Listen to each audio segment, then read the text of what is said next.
Welcome to the Nick and Matt Show, bringing the player interviews you want to hear and the hot topics you want to discuss. Recording live in studio, here's Nick and Matt.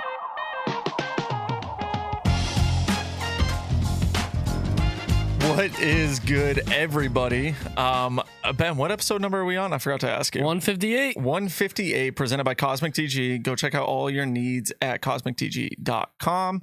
Cosmic was a huge supporter of the MVP Open this year. They ran an incredible glow event that they ran, I think, almost every single night during the MVP Open.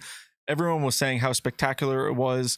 So Cosmic TG, back in the past, we used to talk about kind of creating the cosmic vibes. I was talking to Dave, the owner of it, and he was like, man, those were the cosmic vibes that we had at those glow events. I know Tanner, Matt's son, got his first ace ever at one of these events. Let's go. So many cool things. Go ahead, bring up Evan. We got Evan in studio as well. So many cool things happening at those glow events, and Ben got brought up as well. So Ben's already off to a rough start, not doing what I say. So we'll kind of go from there. If everybody has noticed, I'm sitting in a different seat. Ben is sitting in a different seat. I'm in Matt's seat. He's actually in Matt's seat. I'm in Ben's seat, but I got the green screen, so it looks like I'm in Matt's seat. But that begs the question of, where is Matt? And to be brutally honest, I actually don't 100% know where he is. He's traveling, though, for work. So I don't either. Honestly, I totally forget where he said he was going to this weekend. He for sure told us, and it for sure went out. Came in one year, out the other. Exactly. So probably Wisconsin, probably Michigan, maybe one of those areas. If you're a local disc golfer out there, hit him up, and maybe he'll be in your maybe Memphis. I can tell you. Yeah, exactly. So anyways, we have a pretty relaxing episode going on tonight. Normally we are a pretty interview heavy podcast. We actually are going to do one interview later. I'll let Evan talk about the guy that we have coming on a little bit more, since it was kind of Evan's idea to bring him on as well. And but other than that, we don't have any players on.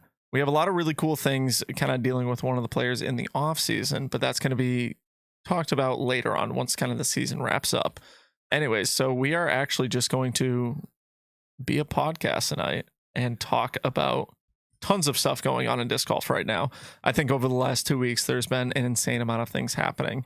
We just had an FPO major, and we're going to talk about that. We're going to talk about IDGC because we have so much incredible news going on with IDGC. When I say incredible, I think I mean incredibly sad news happening with IDGC, the International Disc Golf Center. It is where the PDGA headquarters is. We've got Throw Pink stuff coming up, USDGC. We're going to talk about US Women's DGC. I mean, we have a pretty jam-packed episode of talking about disc golf. And like I said, we're just going to actually talk about it and give some, hopefully, hot takes. Maybe I'll leak our group chat and just talk about Matt's hot takes and my hot takes going back and forth. Evan's Twitter bio says medium takes on it. That is the falsest thing. You are the hottest taker I've ever heard in my change that Twitter bio tonight. So I appreciate it, Ben, but I think they're pretty medium. I'm not that hot of takes. I mean, this show's probably where I get the hottest. Yeah, probably because of the show. Well, yeah, it was Matt just go I don't even know what I was doing. I was busy doing something. You're driving. That's what it was. You're driving home. Yeah, and Matt's just like boom, boom, boom, boom, boom, and Nick's like coming with questions back. It wasn't. I haven't even, to be honest, I haven't even read it yet. Yeah, it's tough when you guys go off. I'm just like, read the text and then goodbye. Don't actually read it. Yeah, but at the top of the hour, I don't know if we discussed kind of chaotic here. I don't know if we discussed the exact time. Jesse will be on at the top of the hour at 8 p.m. He writes for Ulti World. He does a few other things, but he is probably most well known for putting together the fandom survey. It was last year. I believe last year was the first year, at least the first year as big as it is. And it's back again this year. It's probably been out for a little over a month now. Jesse's going to tell us how it's looking, what kind of questions on there. If you haven't filled it out, how much longer you have. We'll get onto all of that later. And Nick, you said it was going to be a relaxed show. I know you meant it as interviews, but I do want to be clear. This is going to be exciting for all the insane things that happen. I mean, U.S. Women's and just the long list of Kristen Tatar's accolades that she earned. Mm-hmm. Like, we could talk for hours just on those. Yep. But if you guys are all right with it, let's hop right into U.S. Women's. I'm not all right with it because I'm just going to brag about all of our weekends really quick. Okay. We'll do Because that we first. always Fair kind of enough. start the show with, how'd your weekend go? And fortunately, we actually all pretty much did the same thing this weekend. Was we went out to the Red Sox game on Saturday. Our boy Dylan Cease was pitching for the White Sox that day, and he was 4 strikeouts away from hitting 200 strikeouts on the year, which is an incredible thing in and of itself. But he's also now the 3rd pitcher in White Sox history to do it 3 straight seasons. Which history, like the White Sox have been around. I think we're talking like since the 1800s. Yeah, we're talking. I think they early days, debuted like 1898 or something. I think the owner has also been around from the 1800s. So really, I'm just kidding. I was about to say, what? No, I'm just kidding. He's just an old guy. Anyways, so we got to go see Dylan Cease pitch. I had to leave, but you guys had the rare treat and I think kind of awesome opportunity to actually walk a little bit onto Fenway Park.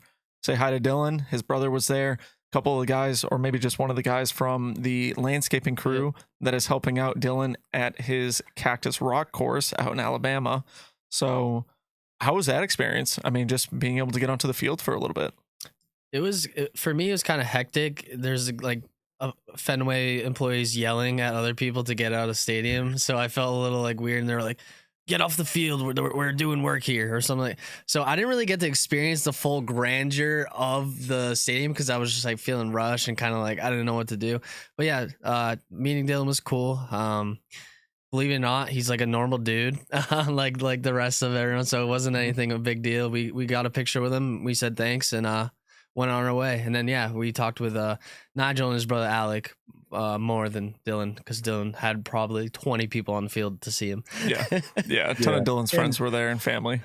The weather in New England was just not fun awful this weekend. It was like high of 64 and just raining the whole weekend. We're lucky that game got in. Nick, you went back to Fenway on Sunday. I did. I went back to finish. Fenway on Sunday, and the reason being is because I was pretty jealous that you guys all got to say hi to Dylan and I didn't. We were just texting after the game and kind of during the game when he was done pitching. And so I went back on Sunday, and because tickets to go to Red Sox game this late in the season when they're not making the postseason, I think it cost me $19 to get a ticket. It was like $3 to park at the T station. That's more expensive than I thought. I was thinking cheaper. I also purposely looked for grandstand seats because there was no way I was sitting in the rain. And I know I probably could have bought a cheaper ticket and just walked over, but I tried to follow the rules a little bit. Anyways, so I actually went back on Sunday to the game.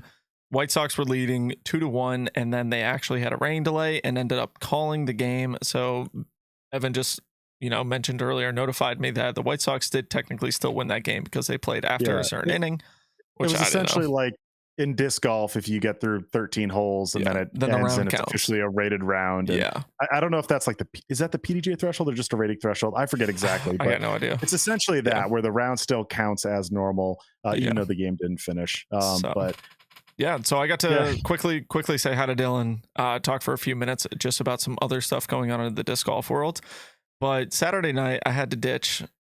Reason being, I went and saw my favorite musician in the world, Billy Joel. Todd, earlier you asked how long the concert was. I think Billy Joel played for about 2 to 2.5 hours. So it was incredible. In the rain. Yep. Me and my mom were just chilling there with our ponchos, raincoats, pants and everything like that, rain pants, and having just the most absolute incredible time being able to see someone who, I looked up to as a piano player and songwriter, and I'm not a singer whatsoever. I mean, I'm jealous of people that can sing, but I can play the piano pretty well. And so being able to grow up and learn Billy Joel songs was a pretty awesome thing. And then actually hearing Billy Joel live in person play those same songs that I just have such a fun time playing on the piano was really, really spectacular. And to be honest, for being in his 70s, I would say probably mid to late 70s at this point, he sounded awesome. Stevie Nicks was there as well, and she sounded just like Stevie Nicks does, but she played her, favorite songs that are out there. And but no, it was incredible. So it was very well worth ditching the White Sox game for that. But anyways, that's pretty much how our weekends went. Each their own. Yeah, exactly. To each their own. Allentown. Yeah, Allentown. That's one of my favorite ones. Matt, we can hear you. Can you hear us? Well, the live can't hear him. Do you want to go live, Matt? The live can't. I think we're about to go live with Matt Graham. He is the other half in the Nick and Matt show, and he's traveling somewhere, some way. He's not Matty. Nobody has podcast FOMO like Matt Graham. Yeah, exactly. He cannot be left out of an episode. So, Matt, we brought you in. How are you? Give me a second. Oh, we haven't brought you in yet. Wait, is he If on only Matt camera was or in just? the Yeah, I think I accidentally put bring him in that in for second us. guest one instead of. Gotcha. Just keep talking. I'll Well, work on it. anyways, It'll be a second. Evan, you might as well start this up with U.S. Women's happen this weekend. We're gonna cut you off when Matt comes in, but you might as well start talking about it. I mean, everyone's got to know by now that Kristen Tatar takes down the win, her fourth major win of the year. That's the Grand Slam, as people call it, winning all the majors offered in a season. It's the first time we've ever seen an FPO player win all four majors in a single season and get this so-called Grand Slam. Of course, people are going to talk about the past. Juliana Korver winning 2 of 2 in 99. I mean, the world's winner before that, technically sweeping the majors because it was the one that happened. But I'm not going to say modern era because Paul Macbeth had some words about that, and it's not quite defined. Exactly. But in our current setup of majors, it's definitely the first time we've seen a Grand Slam in FPO. In MPO, we've only seen it once before, and that was Paul Macbeth in 2015, where he won 5 of 5. And in FPO, we've seen a few get close. Valerie Jenkins won 4 in 2008, but there was 5 offered, just like Paul Macbeth in 2015 when he won. She did not win. Well, it was the 4th major of the year, but she didn't win all 5. So she was not a Grand Slam. Also in 2017, we saw Paige Pierce win 3 of 3 that she played. She did miss out on European Open. She didn't travel over to Europe. So that was the only major she missed that season, but still didn't get the Grand Slam. So Tatar is the first to do it at this stage. With this win, she also hits $100,000 of PDGA earnings. It's kind of funny because you need to count the doubles match at Worlds Exactly. to have it hit that. But all things considered, it's still PDGA earnings. It's not single stroke play earnings. All depends on how you clarify it. But she is the first player to do it in 2023. Last year, we saw her technically be the first player to do it at the same event as Ricky Wysocki. Paul Macbeth did it later on in the season. So those 3 players are the only players to ever earn $100,000 cash in a season. Tatar is the only one of those 3 to do it this year as well. She is the first to do it in back-to-back seasons. She is the first to do it twice in PDGA history. Man or woman, it doesn't matter. The clarification there, she is the first. Very cool to see. How's Matt looking, or do you guys have any thoughts? Matt's looking good, real good, but ready to we're bring working it on it. All right, you're still working on it? Yeah, he joined the wrong link. Okay, cool. Then I'll kind of jump in and just say how I think incredible that milestone is back-to-back years of $100,000 or more, which it obviously will end up being a decent amount more. To be the first player ever to do that, and like you said, whether it's MPO or FPO, I think one of the biggest things that we see in disc golf is the different amount of money in each purse. But we've seen such dominance out of Kristen the last 2 years that for her to hit that 100,000 mark is really just a testament of how well she's playing over the last 2 years, the consistency. And this is something Matt and I were talking about the other day is, you know, I'm here to defend it. You're here to defend it, but it's kind of like, is it boring to watch Kristen Tatar win so much, or is she winning in boring fashion or anything That's like what that? it was about. Exactly. So it was kind of. I'm in the airport. Can you hear me? Yep, we can hear you. All right. Yes. Walking through the Detroit airport. Yep. I have another 20-something gates to walk, and I'm glad you brought it up, Nick. I can't take anything away from Kristen Tatar. Like, absolutely cannot. She did what she was dealt. She plays at a super consistent level, even when she's playing bad. Did you see her post today? She was apologizing, not quite apologizing, but she was like, "Hey, the round did not go my way, and I won." Yeah. And it's like, I got to be a little soft here, but the field is not pressuring her enough. Like, they have their opportunities. She's not playing at her highest level in that event, and it just wasn't enough. Like, they start missing putts. Owen Scoggins starts making her push. Again, we should make this about Kristen. She did something excellent, amazing, but you just want to see those clutch moments have to, like, I brought up to you, Nick, go back to Paul Macbeth's Worlds, like, not obviously this year, but the year before, hole 17 out at Country Club. That moment, right? Now, Kristen can't buy those moments, but like, you want to see that in a competitor. And like at this point, I feel like I just see Kristen walking them in. And so from the fans' perspective, I'm happy for her, but it's kind of boring to continue to watch this. Who's going to be her challenger? That's all I'll say. And I don't know who that's going to be. Is she going to do this forever? Well, hey, I'll jump in and I'll say, you want to know who her challenger is? You have to look no further than literally the weekend before this one at the MVP Open, where Owen was neck and neck with her and Haley beat her outright. And that was it. It wasn't at a major. The majors, each of the final rounds have felt a little bit like Kristen's walking in, and at least by the final round or by the final few holes. Champions Cup and European Open were blowouts maybe the whole entire tournament. But if you look at other elite events, there's a lot of moments where I feel like Kristen really needed to go out and win it or do something big to like finalize it. Like even Waco, where it might have felt like she didn't deserve to win it. I say with that performance on hole 18, that putt to seal it, I think it's not quite a Paul Macbeth on hole 17 at Country Club, but that is a big moment and a big putt to hit to say, hey, this is the win. I didn't have to lay up in 18. I didn't have to play soft the final 3 holes. I won it with that putt. I think that's something Matt was talking about in our group chat was, can you name a moment? And off the top of my head, as I'm trying to figure out all this, I think I was riding the tee at the time or I was still at the stadium. I forget. But you bring up a great point with Waco on hole 18. Ella had thrown out of bounds. Kristen was putting, I think it was for par, but it was also for the win from about 33 feet, literally on circle's edge, and hearted the putt. And I think that's a huge clutch moment because, with the wind, the water's on your left-hand side. She misses that left. It has potential chance of rolling in with the wind. She did make that putt. That right there is a clutch moment. Now, you can say there are different clutch moments. No way. I'm going to get on a plane here in a minute, and you guys can talk all over how bad my take is. We sure will. You're trying to make up what clutch means. How is that not a clutch putt? How is that not a clutch putt? Clutch. No. It might not be as big of clutch as you could ever get. But Matt, I'm genuinely clear. So like, how is her putting for the win and making that putt not a clutch putt? Then correct me if I'm wrong. She had to make that putt to win, or she could have laid up. No, she had to make that putt to win. I think if she had laid it up, Ella it goes to her putt. Yeah, if she goes to which Ella may not have, but you don't know that at the time. Okay, so that's her big clutch moment. That's it so far. I mean, okay. Matt, I agree with your point that we don't feel like we see as many as we should for how good she is, which obviously is not a knock on Kristen. I know that's not your point. This is my point. It's not a knock on her. She can't, it's not that she can manufacture this. It's not her fault. I guess as a fan and as someone who's trying to stir up a little drama here, don't we want to see these moments?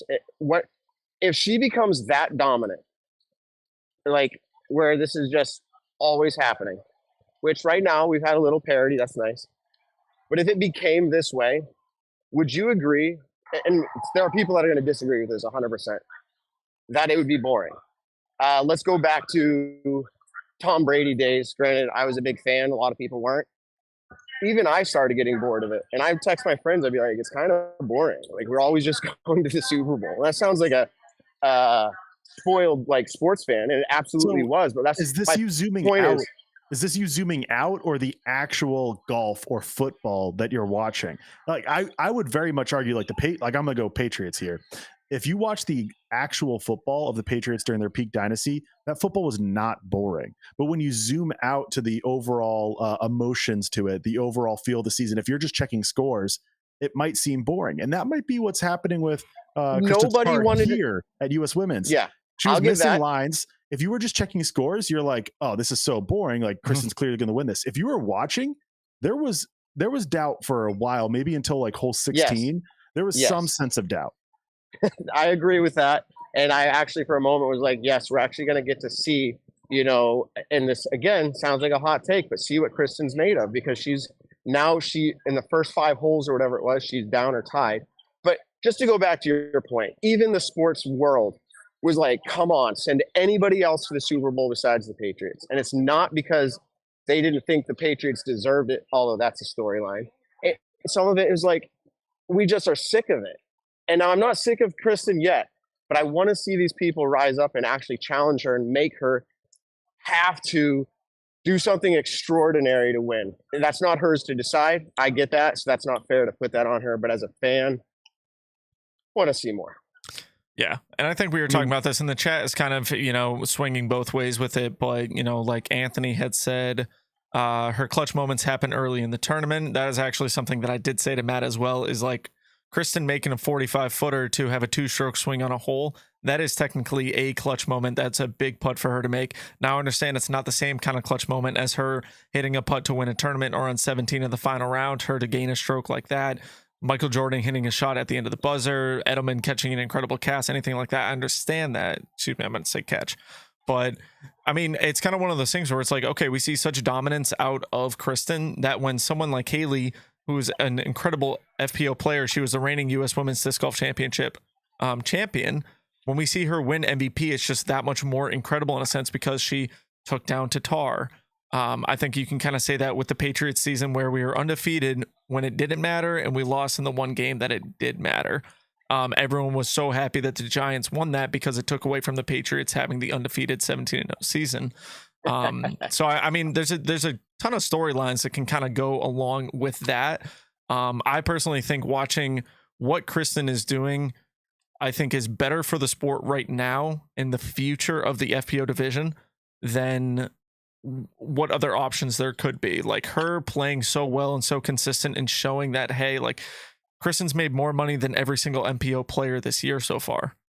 And she's doing that on the FPO side where we can talk about the purses are a little bit smaller at a majority of the events, but she still made more money because she is playing so well right now. And that you can look at FPO players rising. I mean, what'd they say? There was 300 plus people at the United States Women's Disc Golf Championship. Like all these amateur divisions and all these, FJ 12 and 10 and 8, whatever. All these people are now rising up, seeing what Kristen is doing, seeing if I practice like her, I can become her kind of thing. And then we're going to see this happen, maybe in the next 10 years, maybe we'll have a lot more parity. But for right now, I think it's incredible watching kind of the dominance that Kristen is handing out. Sure. And like I said, I can't take away the hand that she's dealt, the effort she puts in to be as consistent as she is. That needs to be the headline. But because she's winning everything, you got to bring a different storyline every now and then. And like mine is when you actually just bring it down to the raw level of entertainment aspect, which would you rather see? And maybe right now, Nick, to your point, this is what you want to see. I just feel like seeing Henna have those moments where it's like, Henna, and I feel bad, but Henna, this was your moment. Like you were in the driver's seat and you missed like 7 inside of 20 feet. Now that's not Kristen's fault, but like you see these opportunities to push and to see this great competition take place. And some can say it was amazing. It was great. Yeah. I just felt this is me after hole, whatever it was, Evan, you're right. I think it was like 10 or somewhere in that range. I just became so bored. That was just, again, maybe I'm not a fan of the sport. No, I wouldn't go as far to say that, but I think it's also, this is, Kristen playing so well. This is up to the other females in her division to kind of get onto her level and create moments where you can kind of turn this around and say, okay, Henna missed these missed these putts inside of the circle the last round. Okay, we don't see right now Henna having that clutch gene that she needs to have. If she made 5 of those putts or 4 of those putts, you might think, okay, Henna's got that clutch. Like she took down Tatar because she made that putt on hole 12 of the final round. Absolutely. But it's not Kristen's fault in the sense that Henna missed those putts. No, absolutely not. I mean, it kind of is because she's playing so well. Don't get me wrong. But I want Kristen. Yeah. I'm a fan of Kristen. Like I want Kristen to win. I'm just saying, like, at the end of it all, you want the bigger excitement as a fan. This was probably a horrible topic because there's nothing that can be done about it. There's nothing that can be done exactly. About it. Hindsight 2020. I mean, we would love to see the greatest spectacle of this going down to 18. We would love to see maybe a playoff happen in the division. I get it, but we have no control of that whatsoever. That's just sports right there for you. Is that we do have no control over it. I mean, look at how incredible watching Tom Brady and the Patriots come back from 28-3 against the Atlanta Falcons. Like that was absolutely sick. But was it the year before, the year after, whenever it was, where we played the Chargers in the Super Bowl and we won like 13-3, and that was the most boring game in the world? I mean, it was still incredible. The Chargers in the Super Bowl. What's that? I'm sorry. The who was it? Who am I thinking of? I don't think any Super Bowl was really. Oh, the Rams. The The Rams. That was 13 That's yeah. who I was talking about. But- The Rams. Sorry, Los Angeles. The Right. Rams. It still went down to the end. It wasn't until like the final few minutes. But I get your point. It was a defensive battle. It was a defensive and they battle. were doing nothing on offense. Exactly. Which, as a sports person, you want to see. You know, if I'm watching a Celtics game, I want to see them put up 120 points, and I want to see great offense. I want to see dunks. I want to see 3-pointers and all these things. It's just tough because she's playing so incredibly well in disc golf for Kristen Tatar, who I'm jumping back onto now. That it's just awesome to see in that idea of it. But yeah, when it comes to the raw enjoyment of sports in and of itself, I mean, I can see why people would say it is quote unquote boring. But yeah, I'm using her as the storyline, but I want to be very clear. I'm not trying to make this about Kristen. Like, it's not, this is the storyline that I'm making right now. There's this segment is not about Kristen. Yeah. It's just about generally like the excitement of the sport. Again, I think congratulations to her. I mean, congratulations. this is kind of it's an amazing feat. Like, absolutely. I'm just like, I want to see more from that division. yeah.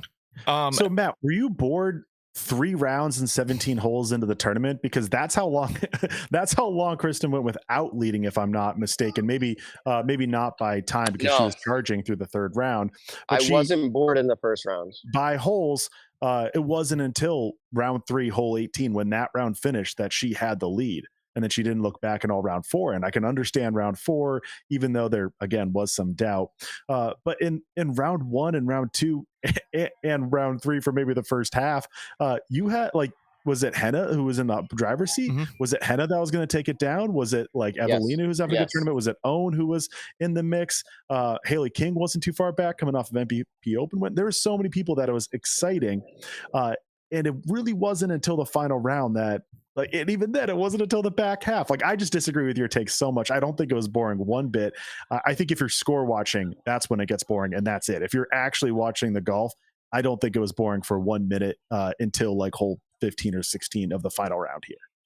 So and even then, I wouldn't say boring. I'd say you're exciting for all the accolades that happen. You can get through 4 rounds of golf with just like awing at greatness. Like, if you can't awe at greatness for 4 rounds, I understand that, but you can awe at greatness for 4 holes and not be bored. I think so. Three rounds of disc golf was exciting because there was so many storylines, right? And they were all still in the possibility in the realm of happening. But you have the storyline that Kristen's gonna, if she didn't have that storyline, this was a Grand Slam. Like, what storyline was it? Kristen just wins again, right? And like, it's her 5th major win in a row. The first time an FPO player has ever done that. Doesn't even matter if we call it a Grand Slam or not. This is my point, though. It's like just going to keep happening and happening. How many majors in would you feel like this is old hat and boring for you, Evan? Like, how many would it be? Never? You'd be like, this is amazing. Disc golf has so many old records that might never get broken because the field was young. Who would have thought that this record of Juliana Korver and Des Renning winning 4 majors in a row in FPO would ever get broken? You probably would say it'd be pretty hard, but here we are, and it got broken. Juliana Korver led for 20 straight rounds at majors between 1999 and 2000. Kristen Tatar was on schedule to break that. She led 18 after she finished Worlds. She did not lead after round 1 of US Women, so that streak ended. She finished at 18. She was 2 rounds shy of Juliana Korver's record. She's got to do it all over again if she wants to break that record, or else that record's staying with Juliana Korver or someone else. There are records for Kristen Tatar to still break. So, like, I'm not bored yet because she hasn't broken everything. She has more things to do. Like, so it's not boring. It's not that I'm like, and that's not to say like I'm not like content with her accomplishments. They're obviously incredible, and it's not to take away from Kristen's accomplishments, but there is still more to attain. Yeah, okay. I mean, I think yeah.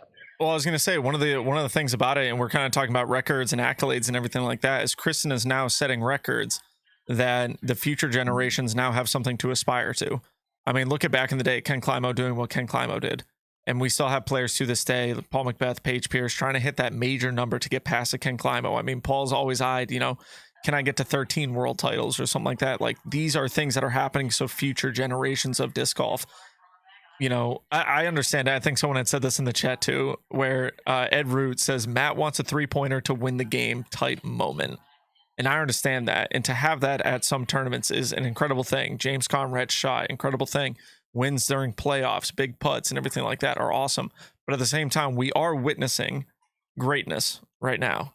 And I think Absolutely. And I think some of it is being taken kind of for granted because of how well she's doing it. And how, and I don't want to say easy. I don't want to say easy at all, because every single time she goes out and plays, it's a stressful time as a professional athlete to go out and do that, because it's one of those things where it's like, you know, we were joking around at the White Sox game and the Red Sox game where, you know, hey, you know, Dylan obviously knows that he needs 4 more strikeouts.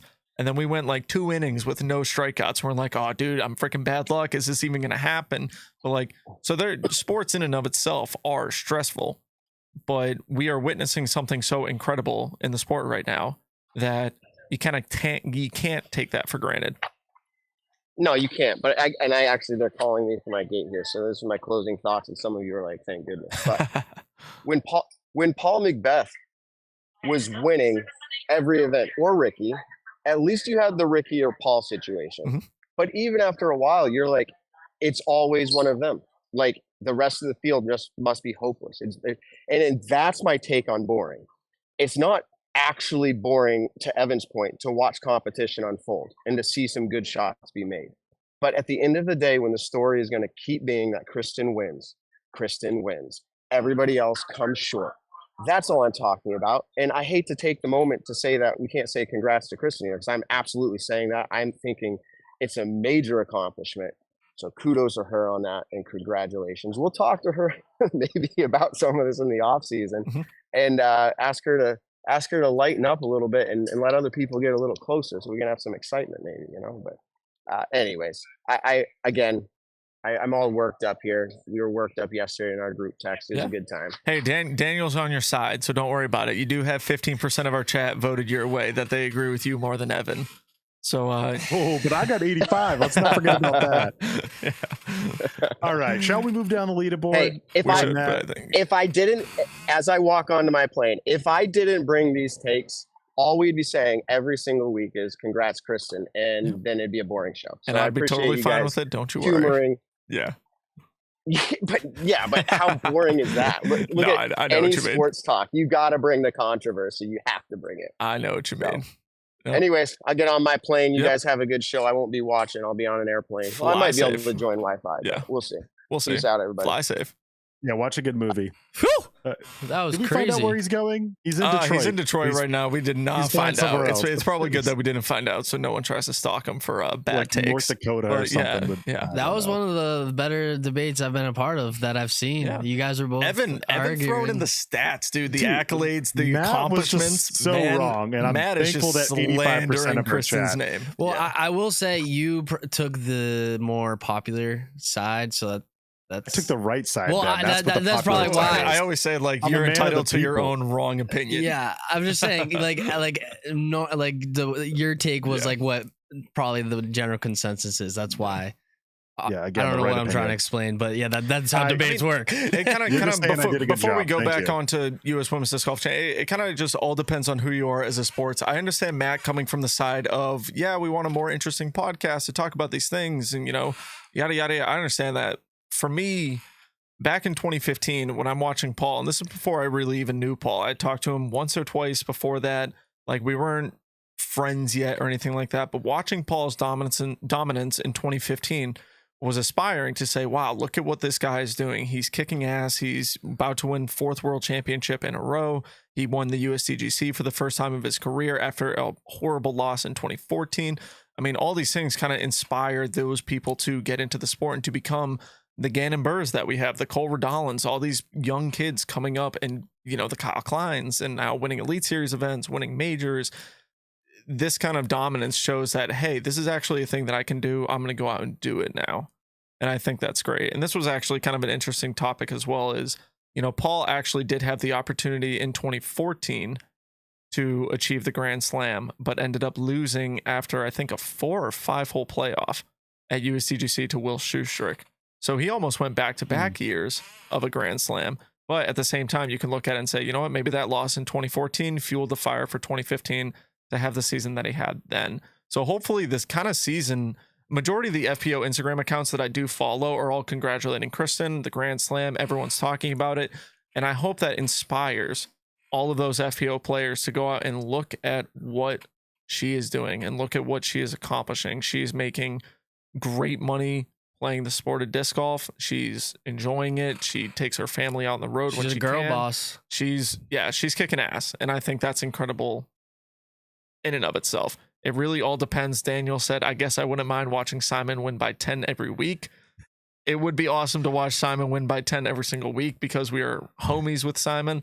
But at the same time, I understand. Simon wouldn't like winning by 10 every week. I think Simon would. I think any player would like winning by 10 every single week. After like Don't get me 6 or wrong. so, he would feel, I don't know. Simon's a man for the people. Yeah.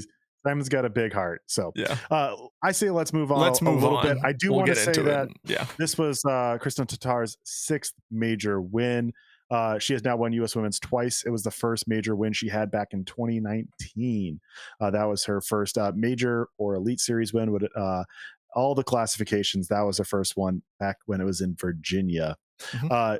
Moving down, we have Owen Scoggins, who is making a late push. Always exciting to watch. I can't even believe it. She gets 2nd place. She is now on a nasty podium streak. Of course, she had the DNF at Worlds, so when counting that, the streak has now been restarted since MVP. But for the sake of it, let's exclude that Worlds DNF, and she has not missed podium. Where was it since Champions Cup in April, which is dirty. I can't even that's like gone under our nose. Like what? I was gonna say I did not even realize that. Yeah, so congrats to Owen, playing incredibly well. She of course got her first FPO Elite win maybe about a month and a half ago out at D-Glow. She's looking for her first FPO major. Of course, has many as in like 3 or 4 or 5. I forget. I'd have to look it up. Or In FP40, excuse me, division. And then speaking of FP40, Jen Allen wins that. In an FP50, Des Redding wins, which this was a battle in and of itself. For people who don't realize, Juliana Korver playing on the Pro Tour, having some podium or a podium finish this year, but also kind of coming back onto the Pro Tour scene, while Des Redding is also still playing disc golf, sponsored by Minton Discs, goes out into the FP50 division. And they actually, I think Juliana finished 3rd. I don't remember the name of who finished 2nd. But go Michelle ahead. Green, which I'm gonna be honest, I've not heard of her name before. I mean, shout out to her beating Juliana Korver, who is killing it. Is she the one that's last into the Tour Championship, assuming that Paige Pierce doesn't play? Yeah, I think so. I should know. And these I think things we can off the top of my 100% head. assume Paige is not playing. So that was obviously Juliana's goal, and to do it while also playing an FP50 is incredible. But then shout out to Michelle Green for besting Juliana here, and of course to Des Redding as well for getting the win. It's incredibly cool for some legends in the game. There's a lot of divisions and a lot of great players. I don't want to go through them all right now because we have a lot more to cover. I did also want to mention 3rd place in FPO being Hannah Blomroos. She was leading through much of this tournament, and that dang hole 18 bit her good. She double bogeyed in round 1, parred it in rounds 2 and 4. But then the one that people are going to know of is in round 3. She quadruple bogeyed it. It ended up being a 4-stroke swing. She was leading Tatar by 2 strokes going into round 3, hole 18. Ends up trailing by 2 strokes going into the final round. She still picks up a podium. I believe it's her first podium of the year at Elite and Majors. And let me pull it up real quick because that is now her 10th all time from Elite and Majors, which is a lot. And I have one more cool thing. I mean, shout out to the Europeans. It's her 6th major podium in FPO. That's the most major podiums without a win. So we obviously talked about similar things for Maddie O winning MVP Open. Hannah Blomroos is not quite the long-term legend of Maddie O, but she's an incredible player who's so much fun to watch. Remember, she was pushing at Worlds last year. She's pushed at many other majors, this one as well. I'm rooting for her to get a win at some point. We just still see the putting woes happen. Haley said this in her Instagram post. Haley King, MVP Open champion, said this in her Instagram post that she thinks Henna is one of the best backhand players on tour right now. I mean, realistically, when you look at the USDGC showcase, the distance competition, and Henna throws a disc across the pond up on the elevated platform, I'm going to say a majority of people in our chat are not reaching that distance. I sure shit am not reaching that distance, and I can completely admit it. Like, a majority of people listening right now are not doing what Henna can do with a backhand, especially distance-wise, too. I mean, it is her and Evelina, very, very impressive, but we just consistently see the putting woes happen. And they're, like Matt was talking about, I mean, 6 or 7 putts from potentially even inside of 20 feet. One of my biggest things that I try to teach people when I do lessons is learn to putt from 20 feet. That would have been huge for Henna. If she was the best 20-foot putter on tour, she would have won the tournament. I mean, it's as simple. It's not as simple as that, but it's as simple as that in a sense. So in words, it's as simple as that. And in we're going to words, sound it's like as broken simple as records. that. Yes, because exactly. we've been saying it forever. Everyone else has been saying it forever. It's hard to keep on talking about it, but it does feel like you just fixed that, and it's greatness, and you're going to be toe to toe with Kristen or even more. Yeah. Let's do pop picks real quick. Yeah. We got to keep it going because we got Jesse coming on at 8 p.m. Hey, Jesse. In last place, our boy Ben. Yeah. He picked Macy Vela-Diaz. I think I've been finished last the past. At least 3 in a row. Yeah. At least 3 in a row. You came in second 3 events ago. So you're back to back. Last place. No, that's not. It would have been Worlds. It was been before Worlds. Before Worlds, yeah. Worlds, I was last. The D-Glow, maybe. Sure. Yeah, because we didn't do it for MVP Open for pop picks. That is. Yeah, we did. Didn't we briefly pick them up? We did lock. Could have sworn we did pop too. MVP Open, we just because we were in studio. Anyways, that's a good point. All Chat, right, chat, call us out. Good, Did we do it? I don't think know. so. We'll have some good off-season cleanup of pop picks. But in third place, we have Matt Graham, who picked Holly Finley, who finished 23rd.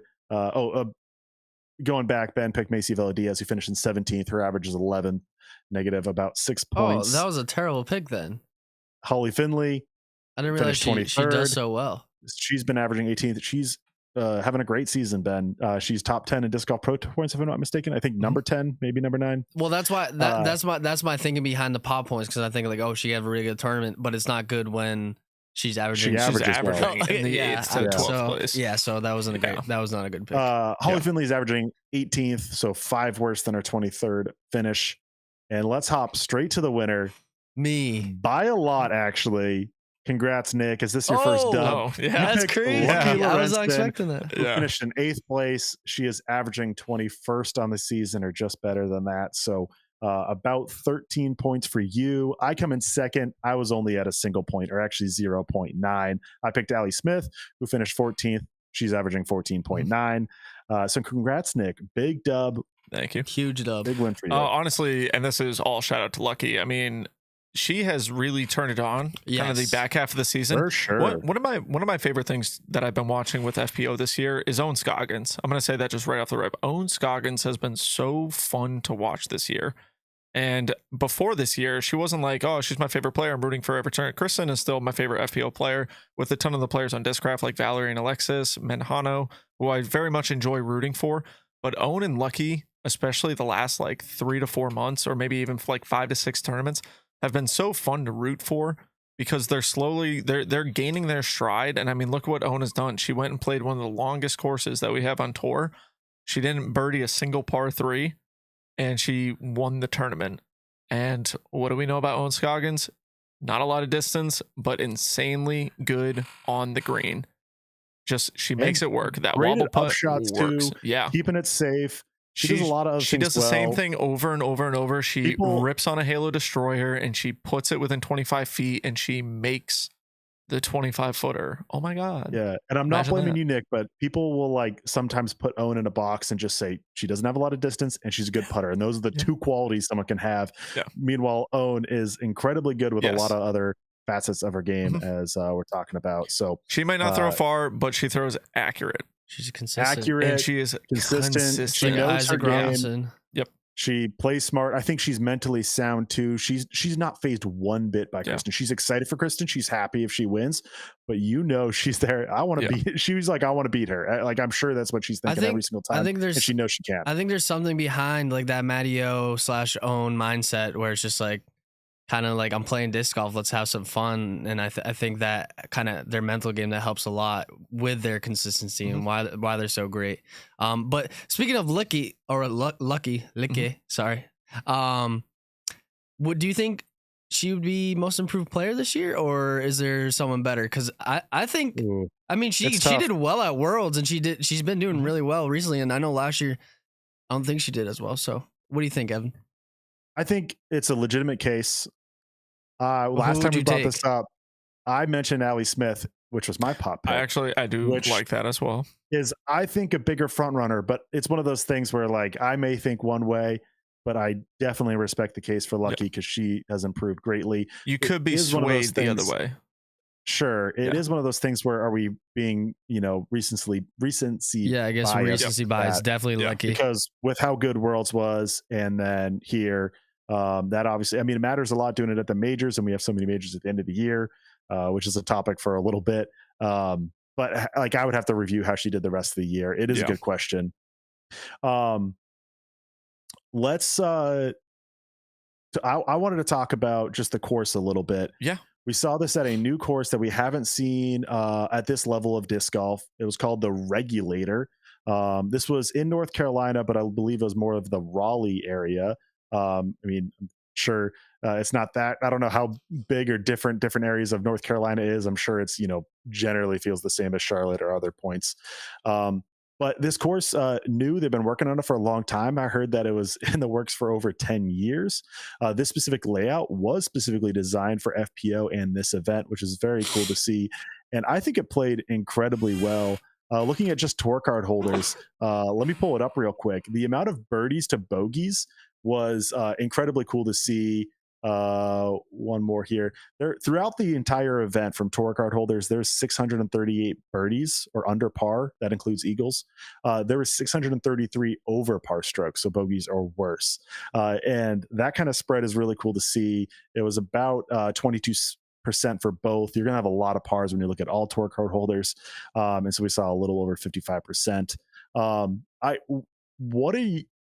We got to talk about the general thought of U.S. women's with the history. We talked to Haley King last week. She said she doesn't really like this event as the major as much as she would hope that Throw Pink /US DGC would be the major. But I got to say, I think this event lived up to being a major and then some. It was absolutely quality.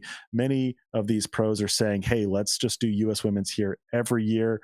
There's a lot to unpack with that. But just in the general course and event and area, what were your kind of thoughts with it?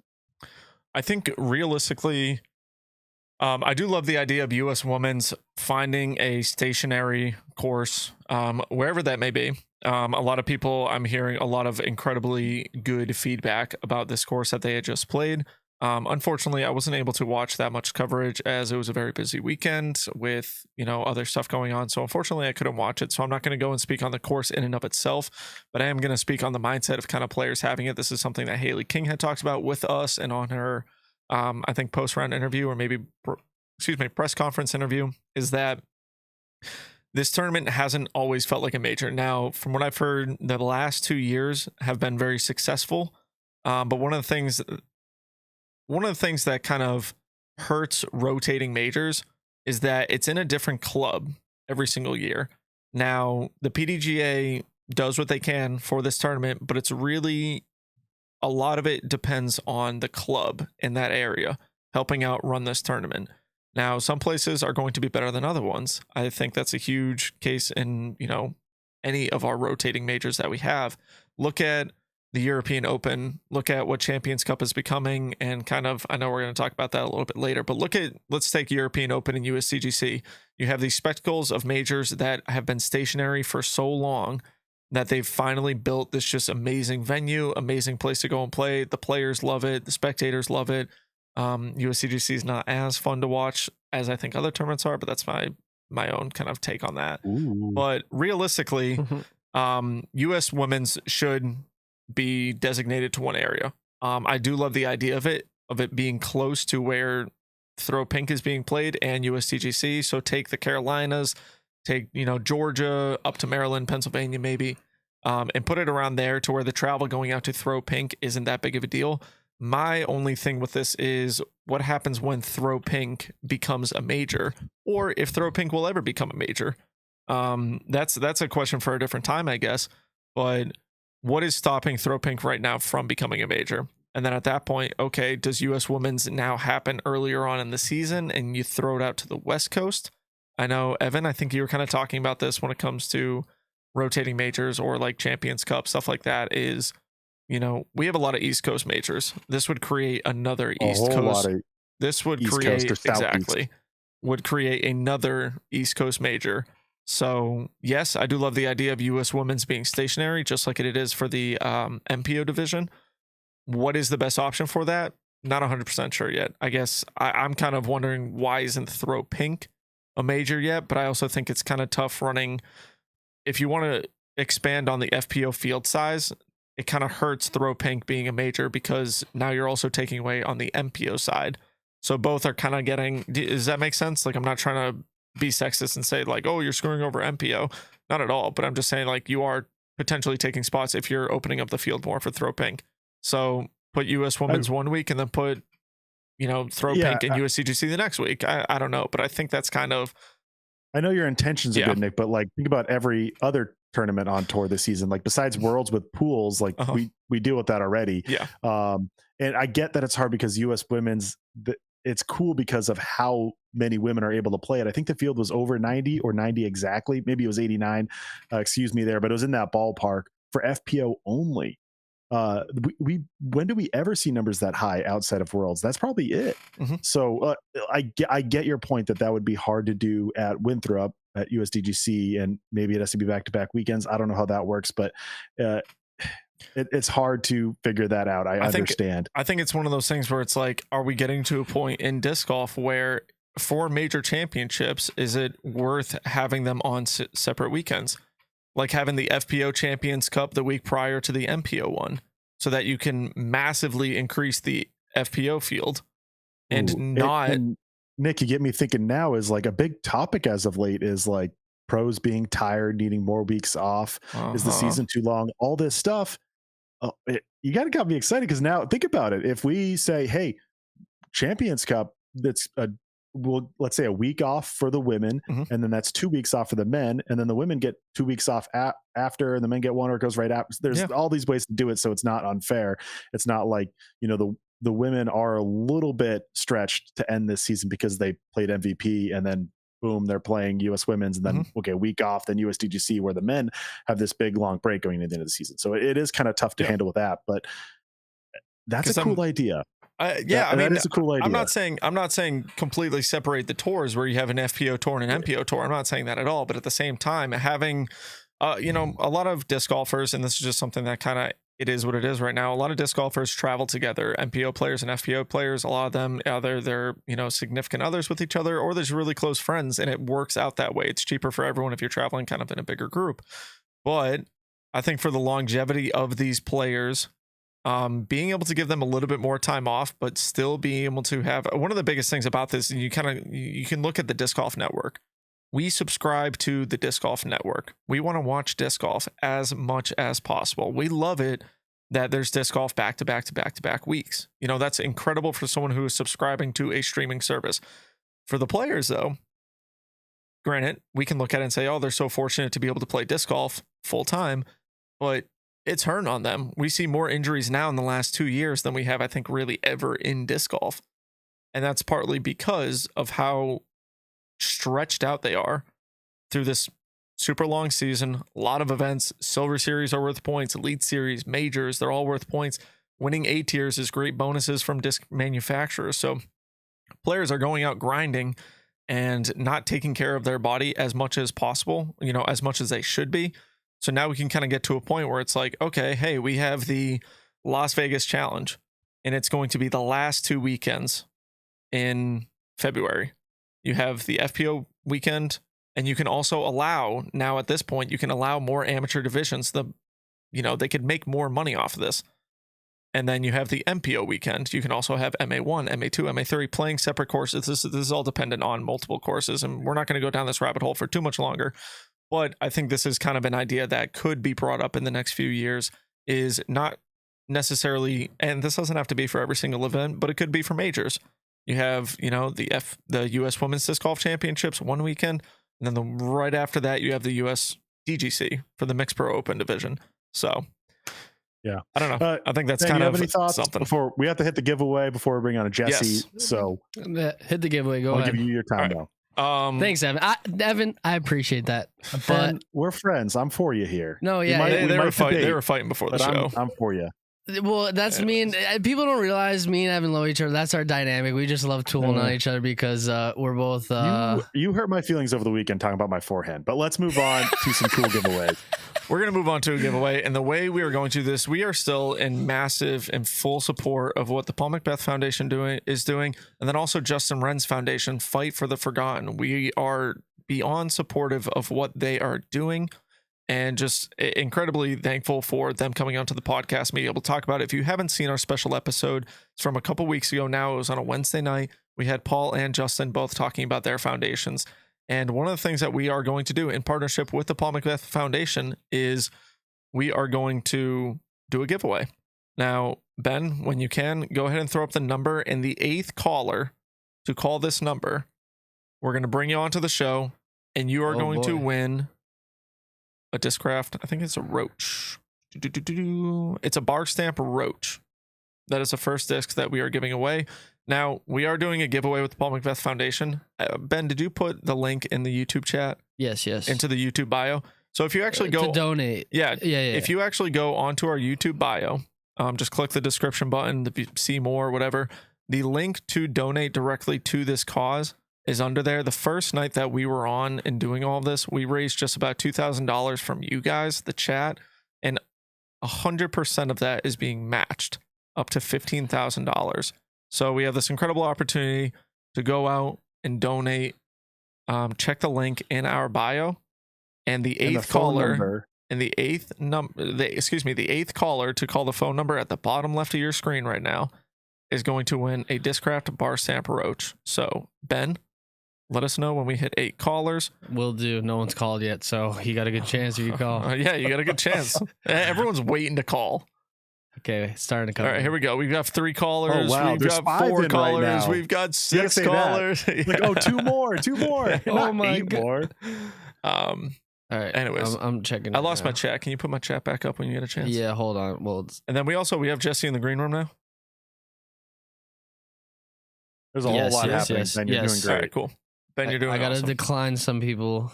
We're declining calls because we're going to answer lucky number 8. You know, Nick, this is really easy for us because we're just like, hey, Ben, do this. Dude, we the don't Nick and Matt know how show much work- has always been easy for, I'm going to say me personally, not to brag or anything. My name is just on it. Other than that, Matt, Ben, and you guys pretty much do all the work. I just, come on and talk about disc golf. I show up and talk. Yeah. Yeah. Bring the stats. Are we calling ourselves? I'm calling the 8th caller Oh, okay, awesome. because there's way too many people calling. Oh, we actually got Oh, they picked up. Hello, Hello? this is me. yeah, this is Nick from the Nick and Matt Show. You are a winner. What's your name? Mike. Mike, pleasure to meet you. Mike, where are you from? I live in Pittsburgh. Awesome. Pittsburgh, incredible 2015 Good World disc golf. Championships were there. Great disc golf out there. Mike, have you heard what we are doing with the Paul Macbeth Foundation and Justin Wren's Fight for the Forgotten Foundation? Have you been in the loop on any of that? Yeah, a little bit. I actually haven't been watching the last few weeks, but I'm normally a live listener. All right. Always. That's all good. Good timing, though. Yeah, good timing. You got onto an episode with a giveaway. So awesome. Mike, you actually did win the bar stamp Roach. We're going to get Ben to link up with you. Send us your address. Just text this number. Text this number that you called to win, and then we'll get the information from you, and you'll be winning yourself a bar stamp Roach. Right on. Appreciate it, guys. Love the show. Thank you very much, Mike. Thanks for listening. You take it easy. Mike. You as well, Mike. Let's go. So, all right. See ya. Awesome. That actually perfectly brings up, and I'm just going to say it one more time. In the bio, we have the link to go right to the Fight for the Forgotten page. Go check it out. Check out our previous YouTube video on this. Awesome stuff happening. It's 8 o'clock right now, though, Evan. Your boy Jesse's in he's the ready. green room. Jesse. Shout out Jesse. I got to say, my boy, that's high. Jesse's talking Boy for us Jesse. right there. No, I'm just kidding. You're the one who, wanted to No, get all this going. Jesse and I hung out a while at Worlds. Yeah. He was up there. I was gonna say, talk about that we a all little bit, I'm we all sure. met him at Worlds. I hung out with Jesse. Come on now. So is Oh, okay, Jesse yeah, vintage, is yeah. Jesse In good the to go? fairway. Jesse, can you give us a quick hiya or something? There we go. He sounds good on our side. Yes. So Jesse, we're gonna bring you right in. I don't even know. Are we doing music for the guest tonight? Sure. Let's bring him on in. We have Jesse Neiman from Ultiworld. Jesse Neiman. You're thinking of the player, Jesse Weiss. Weiss. I don't know why I thought Weiss Neiman. for Or Ultiworld. maybe, yeah. I don't know. Sorry. Weiss. From Ultiworld, helping us out, talking about the fandom survey that they had going on. Jesse, my apologies. I'm reading more than one text message, but you're on. And how are you doing? I'm good. Thanks for having me. Absolutely. So, go ahead, Evan.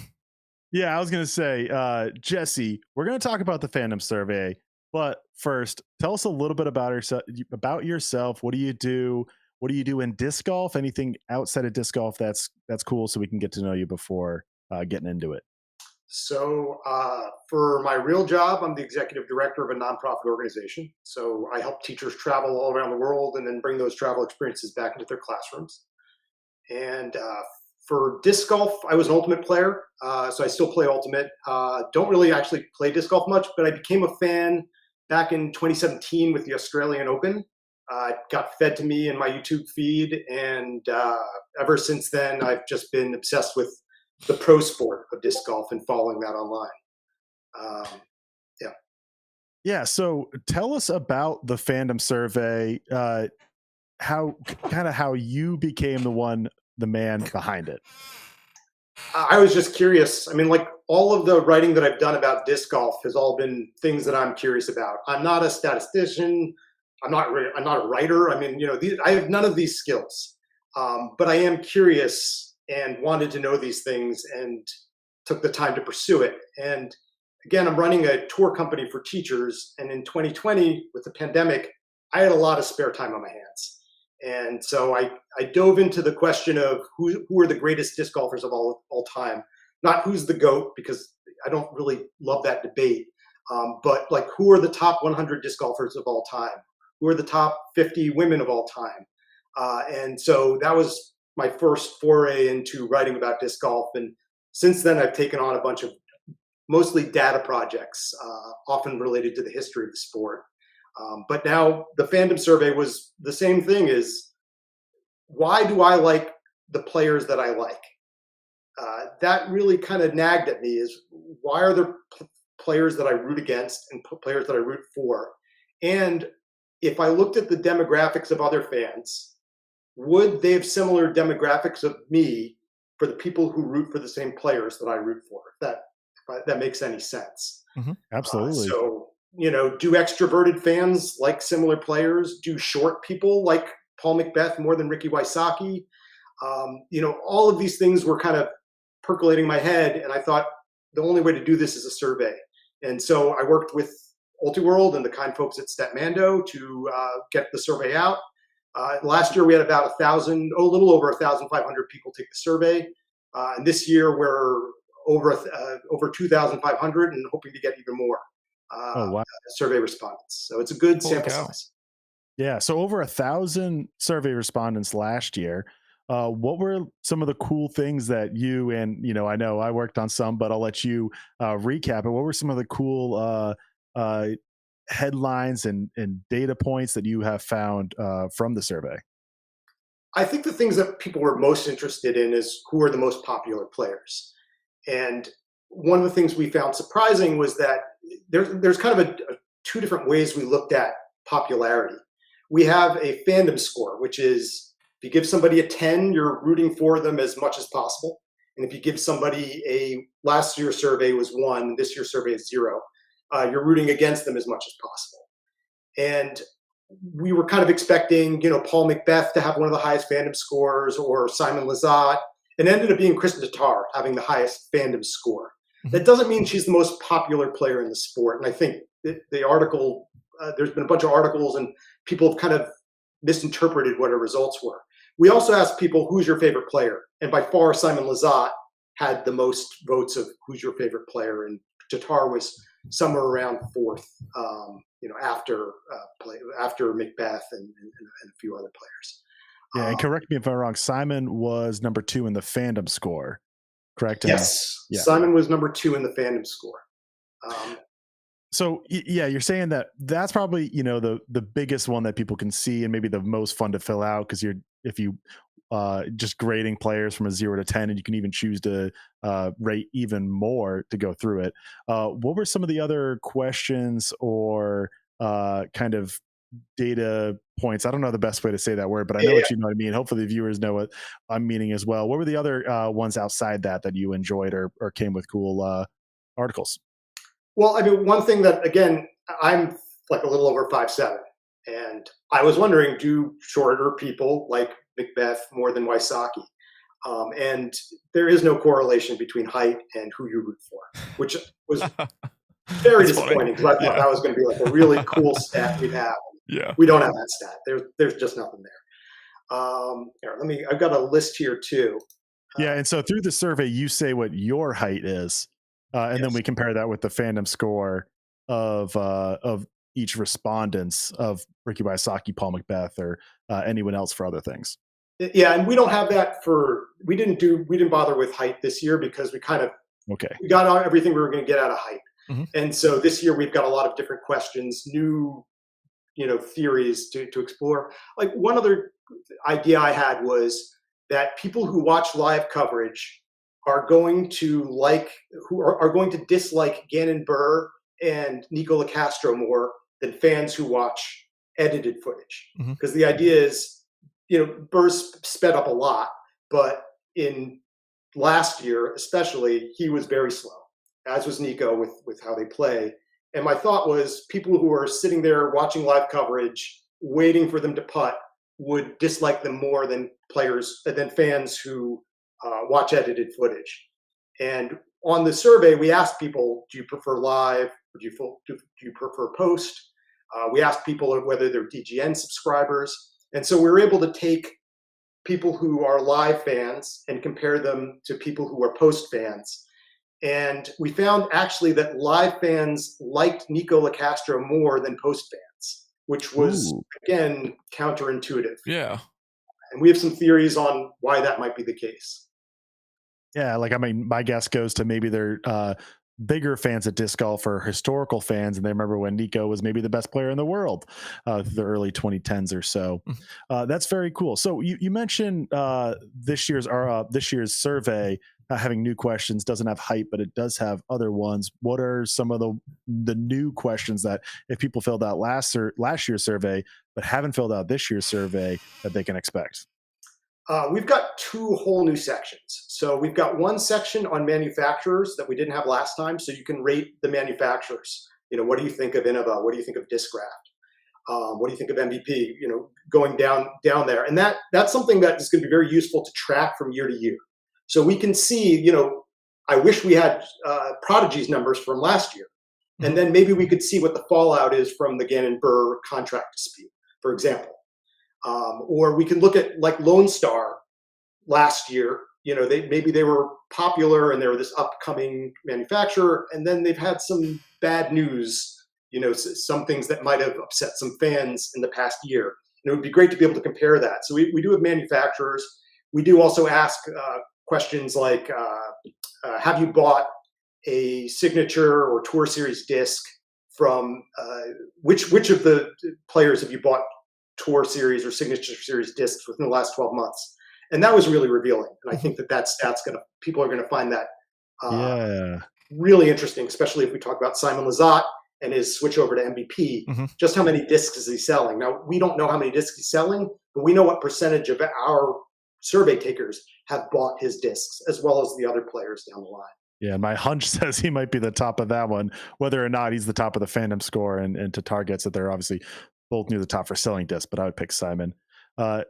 This is the most questions I've asked in an interview. I was going to say, Evan, you're rolling right now. Keep it rolling. Nick, and even Ben, if you guys wanted to hop in with anything, feel free, but I do have more as well. Keep going.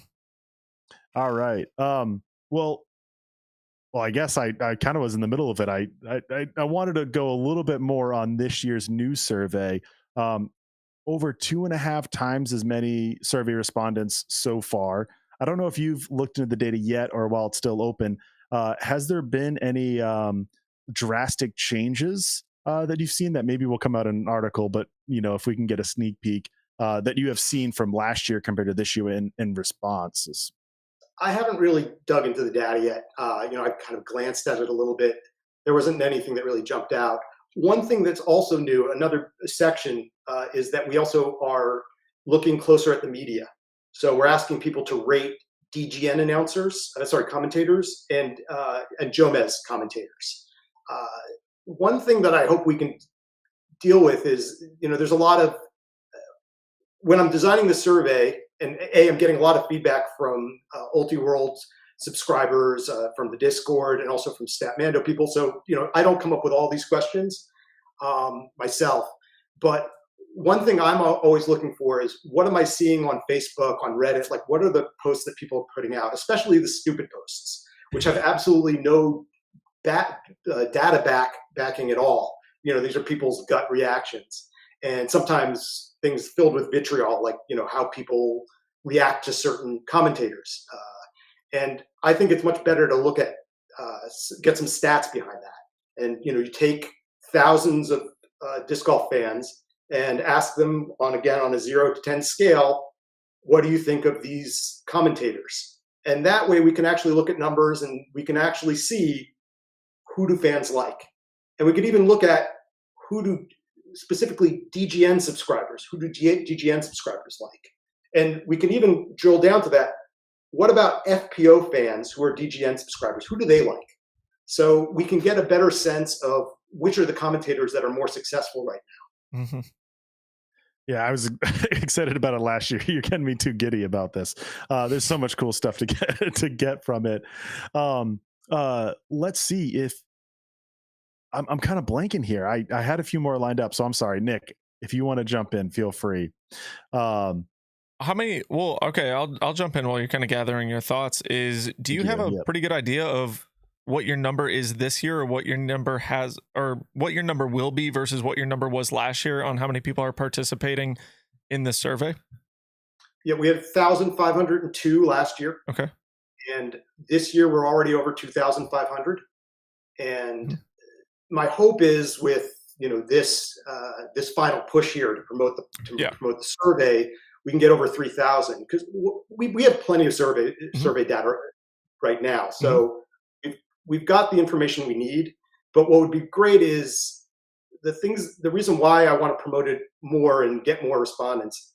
I'd like to see how Isaac's numbers might change post Worlds, because most of our survey respondents a large majority of them are pre-Worlds. Okay. So how does his average fandom score change between pre-Worlds and post-Worlds? And same thing for Matty O. He's now won MVP Open. That's huge. How is that going to change his fandom score now that he doesn't have this whole, can't win it thing behind him? Yeah. So I'm curious about that. And at the same time, the more numbers we have, the more we can have people in smaller demographics, such as women. Like last year, we only had 60 women out of the 1,503 people who took our survey. Really? Only 60 were women. And so it's really hard to get, that's not enough of a sample size to have conclusive answers. And this year we have like 123 women. So we're starting to get into numbers where we can, say, how do women view players compared to men? Okay, so how long is this going on for? How much longer do people have to be able to do the survey? And then a lot of our chat is asking, where can they find said survey? Evan, I sent you both a QR code and a link to that. Maybe you can drop that in the chat. You see so that? I sent the link to you, Ben. So if you see the chat in our browser here, if you can put that if you can copy and paste it and throw it down, and then if you can put it in our description on YouTube for the post listeners.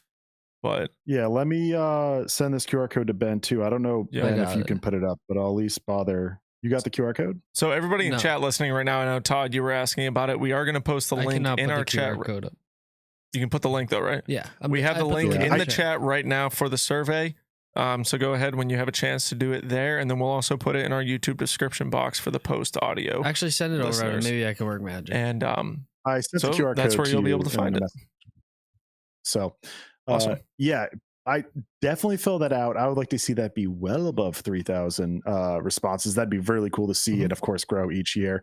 I just quickly looked at the survey just to think of a few things, and one thing I picked out was the favorite courses on tour, which I know that's something I like to get in heated debates about. And we, of course, Maple Hill is a big subject. Yeah.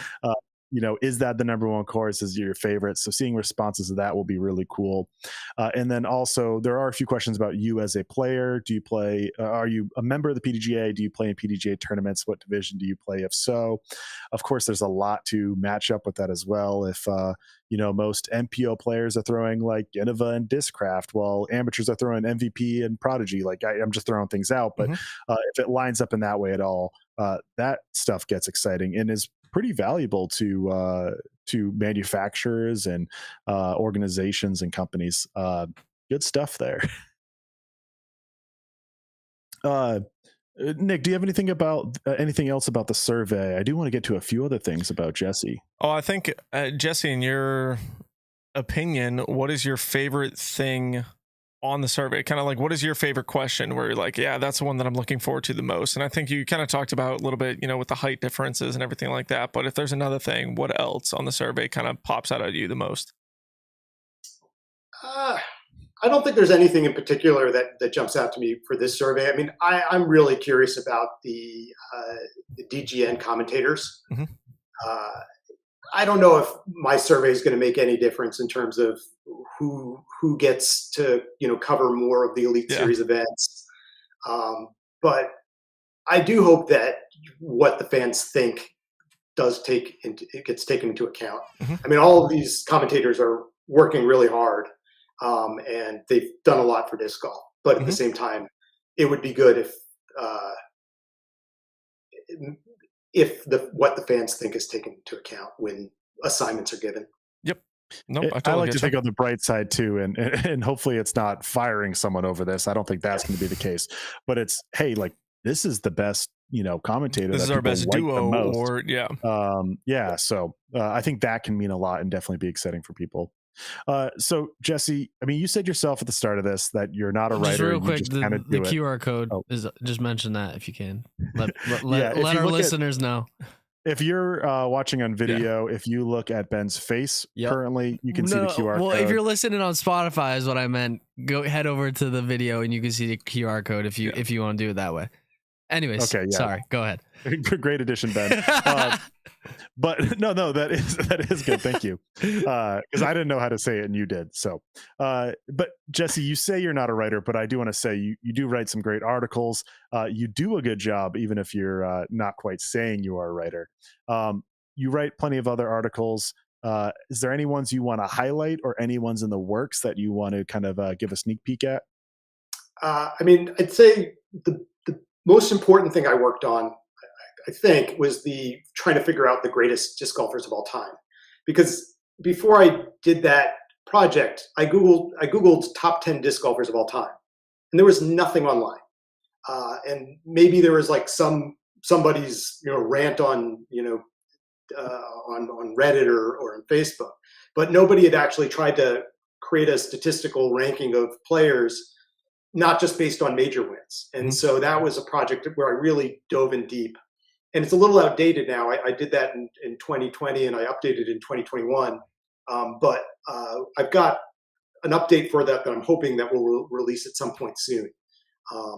And I also created these things called the retro rankings with the PDGA. So I worked with Pete Christ at the PDGA, and we took the world rankings formula and then we applied it to all these years before the world ranking formula was developed. So we were able to create world rankings for all the years of disc golf history, like back to 1978. And so we have those on the PDGA's website if you look for historical rankings. So that's a project I'm really proud of. And that predates Statmando too. So we're talking about who was publishing some cool disc golf data before us at Statmando. Well, Jesse was one of them. So that's very cool. And so go check that out, both through the PDGA, through Ultiworld. Any last shout outs that you want to make, Jesse? I'm working on a couple of articles now. So I'm working on an article about what shoes pros wear. So I've got a lot of pictures of players' feet on my phone right now. So, We were talking about this at Worlds. yeah, I'm cashing on that. I also just interviewed Idio's owner, Craig.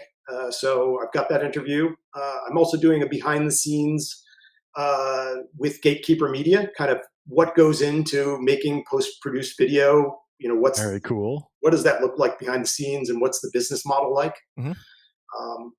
Then we'll be publishing a whole bunch of articles about the fandom survey. Very cool. Keep him busy then. Yeah, so it's too much. Yeah. So, I hear you. just trying Some great content. As soon as we're getting close to the off season, and the live disc golf may be done, but we're gonna have plenty of stuff to stay up to date on, thanks to all this cool stuff in the works. Yeah, looking forward to it. Hell yeah. That's what we like to hear.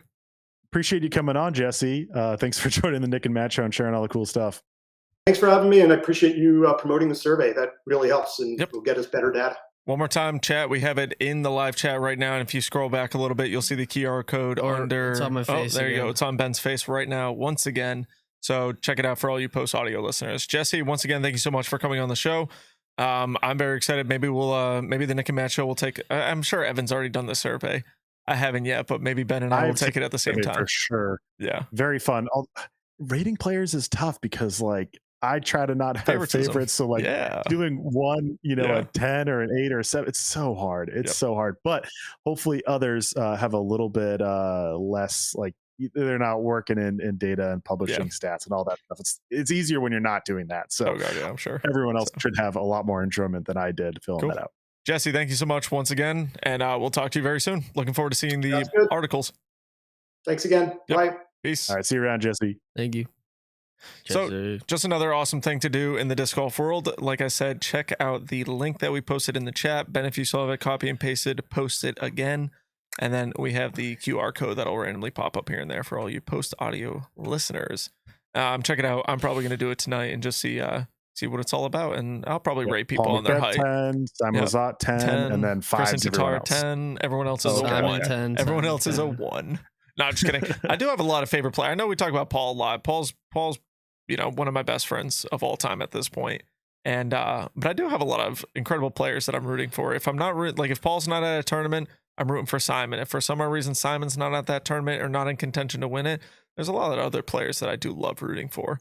And every single year during the MVP Open, we're so lucky around here to where Gannon and Cole were staying at Matt's house. I have people stay at my house every year. I've been able to create a lot of friendships in the disc golf world. Adam and AB usually stay with me every single year. I'm rooting for AB so bad right now. I just want to see. I love AB's family. I think AB is a great kid, and I just want him to win a Silver Series, Elite Series, or a major, just one, and finally get that monkey off his back. Because I think when he does win it, I think we're going to kind of see that Gannon Burr style where they won one, and now they're just consistently having a good year. I think we will see that out of AB whenever it happens. So shoot, could be 2 or 3 years from now. I'm hoping it won't be. But anyways, Evan, awesome job interviewing, dude. Hey, first time just running the whole thing. I know, that's crazy. Yeah, that was nerve wracking because I ran out of questions. Then I thought of a few more, and I was just I don't know what to do in this situation like that. Yeah. Hey, shout out to Matt. That's one of the I things usually have to really interrupt Matt to get a question in for you. I was just things out of nothing. Take it away, Evan. All you. Yeah. Evan actually was the a lot of the topics that we're talking about tonight. Evan had kind of brought everything together. We were thinking about different things besides the U.S. Women's Disc Golf Championship going on. But I think right now is actually a pretty good segue into IDGC. What do you think, Evan? Yeah. I see that's great. We do have a few more giveaways to do. So, Nick, if you wanted to hop in with those at any time. We'll talk IDGC first, and then we're going to do another giveaway. So stick around after the IDGC talk. We are going to do another giveaway with the Paul Macbeth Foundation. Acronyms, baby. Exactly. Dude, I know. I was like, what did I say? I said, so when we were talking about our topics, I texted, I was like, so USWDGC, IDGC, USDGC. I was like, any more acronyms that we can think of right now? Let's just keep talking about them. And that's the title of this podcast. Yeah. So acronym. W, EMB. Exactly. Acronyms galore, So- The Nick baby. and Matt show with Evan and Ben. But at this Uh, point, before we keep going off on a tangent, let's talk about the International Disc Golf Center. It's the headquarters for the PDGA. They had posted recently that WR Jackson, our beloved course for Champions Cup, it's also been home to the Hall of Fame Classic. It is where the Disc Golf Hall of Fame is in Appling, Georgia. God, that caught me by surprise. It hits. It is going to be very much changed. They are having a pine beetle infestation. It's very sad. I have no idea how something like that comes about. I don't know if there are ways to prevent it, but I think the only way of stopping it is to cut down a lot of trees that are out there. So If that it has pine beetles, you cut it down. The Yeah. pine beetles have nowhere to live, and you hope you get rid of them that way. They're an invasive species. It stinks. So it's closing for the time being. for the time being. So they're going to start, I think in the next 2 weeks, they're going to start the process of cutting down the trees, which will probably, I think the article had said 29 acres of specifically the course. I think it's 129 acres of the entire park. property. The park spans more than what just the the disc golf. PDGA, Yeah. I believe, leases is the correct term. It's the PDGA doesn't own it, but I think it's a lease. So Makes the sense. overall park has a lot of trees that need to come down, which we like trees. Everyone in disc golf likes trees, like in a nature aspect. So we don't like seeing that happen, of course. So long story short, they have a massive infestation. They're going to be cutting down trees for the next 5 to probably 8 weeks is what I would assume. I think that's what the article had said, or 5 to 6 weeks. But this is huge because WR Jackson is will be gone. The land will be there, of course. The land will but be there. you won't- The course it'll yeah. look totally different because there's no trees. The course WR Jackson is RIP. Rest in peace. It's done. We'll never see it the same as we have. If you've had a chance to play it, it's one of those nostalgic courses where it's very fun. It's very well designed. It's a John Houck design. It's also, I think, a very fun tour course. We've seen some incredible Chris Dickerson and Isaac Robinson being 2 winners from it. Kristen Tatar and Paige Pierce. Isaac Robinson drove down there and played it one last time on Saturday. So it meant that much to him, of course, getting his first ever win major. there. And quick shout out, Statmando Stat Elite Austin, who's in Alabama, was planning a trip there in a couple of months or weeks, and their friends were pretty much like, well, shoot, we got to go real quick. They impromptu went this weekend. He ran into Isaac and said hi, which was cool. He was that's stoked about fire. that. Very cool. So yeah, And Aiden Hopper. Shout out Aiden Hopper. He did the same thing. To play. of course, shout out Aiden. Yeah, I don't know Aiden, but shout out Aiden. So the Go big ahead. news after this, besides beloved WR Jackson no longer being the course it is Champions Cup will no longer be in April of next year. They're moving the event to October/November. I believe it'll start on October 31st and then run into November through the weekend. It'll still be a major, but it'll be in the fall. MPO won't see a major until European Open, and then we'll see Worlds, USDGC, and Champions Cup. FPO will still have a major in March in, I believe, Austin, Texas, but definitely in Texas. So that's one of the big news. The PDGA will be designing 3 total courses, 2 championship level courses, and a beginner level course. That Evan, that probably like made your ears twinkle and glisten. Well, they've already had a beginner level course, Ben. So PDGA knows how to do it because they're actually smart, and which people love to hate on the PDGA, but they do know some things, more than some things. But I'm saying at the minimum that it's always good to have a beginner level course, and then also have a sick championship level course. Correct. Have the whole spectrum. Yeah, have it all. And that's what they're having. 2 champ. Yeah, Ben, we agree on this, even though we argue on either side. I don't argue. I just think it's funny. You just We're not talking about this. You We're not, love it's beginner courses. IDGC. 2 championship level courses. I said this as soon as I heard the news. It's incredibly saddening. I'm not trying to take away from any of the sadness of losing WR Jackson, but I am trying to look on the bright side of this. Is I think they could really design a killer set of 2 courses. I kind of am hoping for a 1 MPO course, 1 FPO course, so we can kind of have 2 purely planned for each other, for each division, excuse me, not for each other.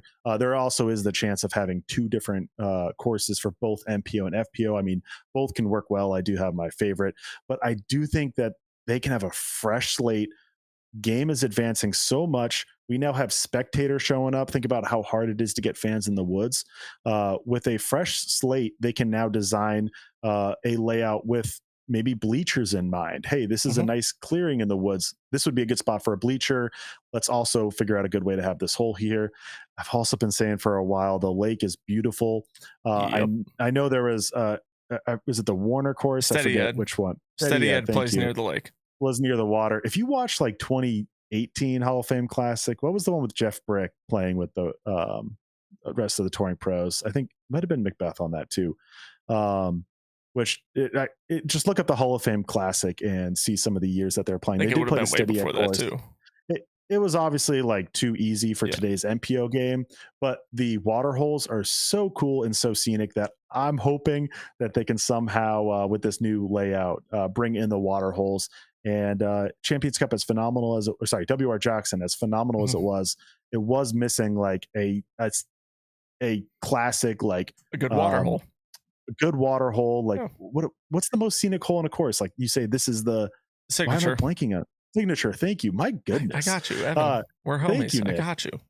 WR Jackson was missing like a signature hole. And I think they have a chance to really design a killer one with, one or two or a few signature holes and really make, Champions Cup and the International Disc Golf Center what it is. I think personally this is I think it's a blessing in disguise because there's a lot of talk about is this major going to stay at Champions Cup going to stay at WR Jackson, yada yada yada, is it too easy, whatever. And I think this is the least resistance path because they have to do it. So then if they can make something great, imagine if they had to change it up and there was no real reason to. It would be a lot more people being like, they just chose, hey, we're going to redesign it. We're not going to have it next April. It would be bad news. People would be furious. But for spectators is what I'm mostly saying. Like it could be a great option to like you said, get some more. Originally I think when Champions Cup was kind of in its infancy and we were talking about, hey, we got a 4-round major with 2 rounds of match play at the end of it. This is going to be a rotating major. I think originally it was actually supposed to rotate out to Kensington, which is where D-Glow is hosted. Now I don't think that's really in the ballpark anymore. I think everyone has kind of seen a lot of positivity from Champions Cup being at the IDGC. But now with this issue, a lot of the chat is saying, hey, that's way too many majors at the end of the season. And also, this is once again, we're going to have 3 majors for the MPO division, at least, on the East Coast again. Not even the East Coast, the Southeast. We're going to hit we're going to hit Virginia, North Carolina, or excuse me, Virginia, South Carolina, and then Georgia. Kind of not, I don't think back to back to back, but at the same time, they are all within a 2.5 month span. Early October, late October, now, or maybe middle to late August. That is quick, and like it's going to be already hard to plan the schedule because they might have to go to Virginia and then up to the Northeast for Maple Hill and Smugs, and then back down for USDGC.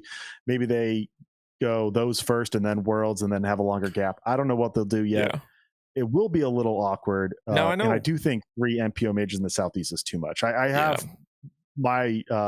my take on this, but I don't want to cut you now. Out is it too much right now because of the scheduling, or is it too much because like it's 3 very different courses? I'll say that.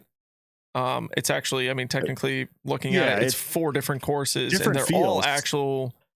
Like we have the World Championships going to New London Tech Park, and then also Ivy Hills, which will be the golf course. New London it's kind of like 6 wooded holes, 6 open holes, 6 moderate, like very wooded holes. So 6 moderate, 6 open, 6 very, and then the golf course is going to play like a golf course does. Oh, that's so good. I know, right? Did you hear that? Yeah. Did you hear what I just said? No. I heard that you. is the number of the beast. I'm the beast designed it. Yeah. Like McBeast. Yeah. Oh. Anyways, 666, the number of McBeast. I know, I got it. So then USDGC is played not dumb. On a generally what you would consider a wide open course, and then WR Jackson, old WR Jackson, RIP. Is I'm just throwing out acronyms now. Is played on a wooded course. So technically speaking, you do have a large variety in those tournaments. I think they're all just too close to each other scheduling wise. I think that's what a majority of people would say. Realistically, you can have those 3 majors, but I don't know. You can't have USDGC at the beginning of the year. You can't have Worlds at the beginning of the year at this point. I mean, the only one you would be able to move would be Worlds and say, hey, let's play Worlds in May. Location. You know, like what? USDGC could be in the spring, but because they're working with the university and like this long-term lease, I would assume it would be very hard to move that date. Yeah. I've always had this conversation. I don't like the idea of USDGC or Worlds being at the beginning of the season because I think players are still wiping off the rust. You know, they're kind of getting into the swing of things. I like it mid to late. I really do like USDGC as the last major. I think it works well. I've thought about the idea of, USDGC in the spring, but that was a little pre-Champions Cup. Yeah. I think this is a good time, which actually, one quick counter to 3 MPO majors in the Southeast in the season is not just schedule, which is tough, also spectators. Like, not that I think the spectators will be like not a lot in any of them, but it might be recurring fans. If you're making long trips, think about how cool it is if the only major you have is 8 hours away. You're like, I got to make this trip. I mean, think about Smugs. So many people came from all over. It was awesome. And that's Alaska. really cool. You get that. I met a guy who came from Alaska. 2 insane. Worlds.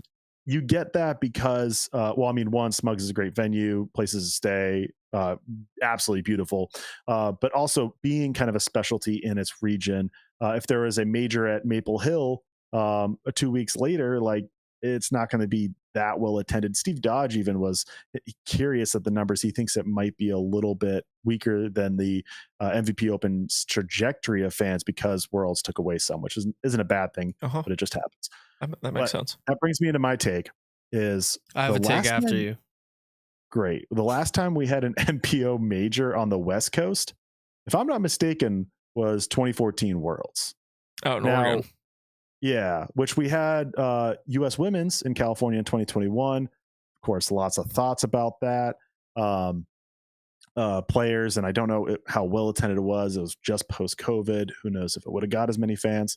But it really feels like the West Coast is missing a major. And now I understand that it all depends on courses. We have some beautiful ones up at Glendoveer. I could see Worlds being up there at some point. And then, maybe I don't know if OTB Open, where it is at Swenson Park, is major worthy. Maybe it is, maybe it's not. But maybe it is. I don't know. But after that, it's kind of hard to think of where Worlds could be at this day and age. But I want to put the challenge out there because I think it would be really sweet if Champions Cup was on a 2-year rotation. The PDGA, Southern California born, that's where like disc golf really came to be. Baskets, the sport really originated. We have some long-term tournaments down there. We have some cool old school courses that might not work for a major, but just the history is there. I think it should at least belong there in some capacity. Then, of course, having the International Disc Golf Center, the PDGA headquarters in Georgia, absolutely deserve it as well. So I think it would be cool if it alternates every other year. And maybe we do like even years in California, odd years in Georgia, kind of create this tradition of going back and forth.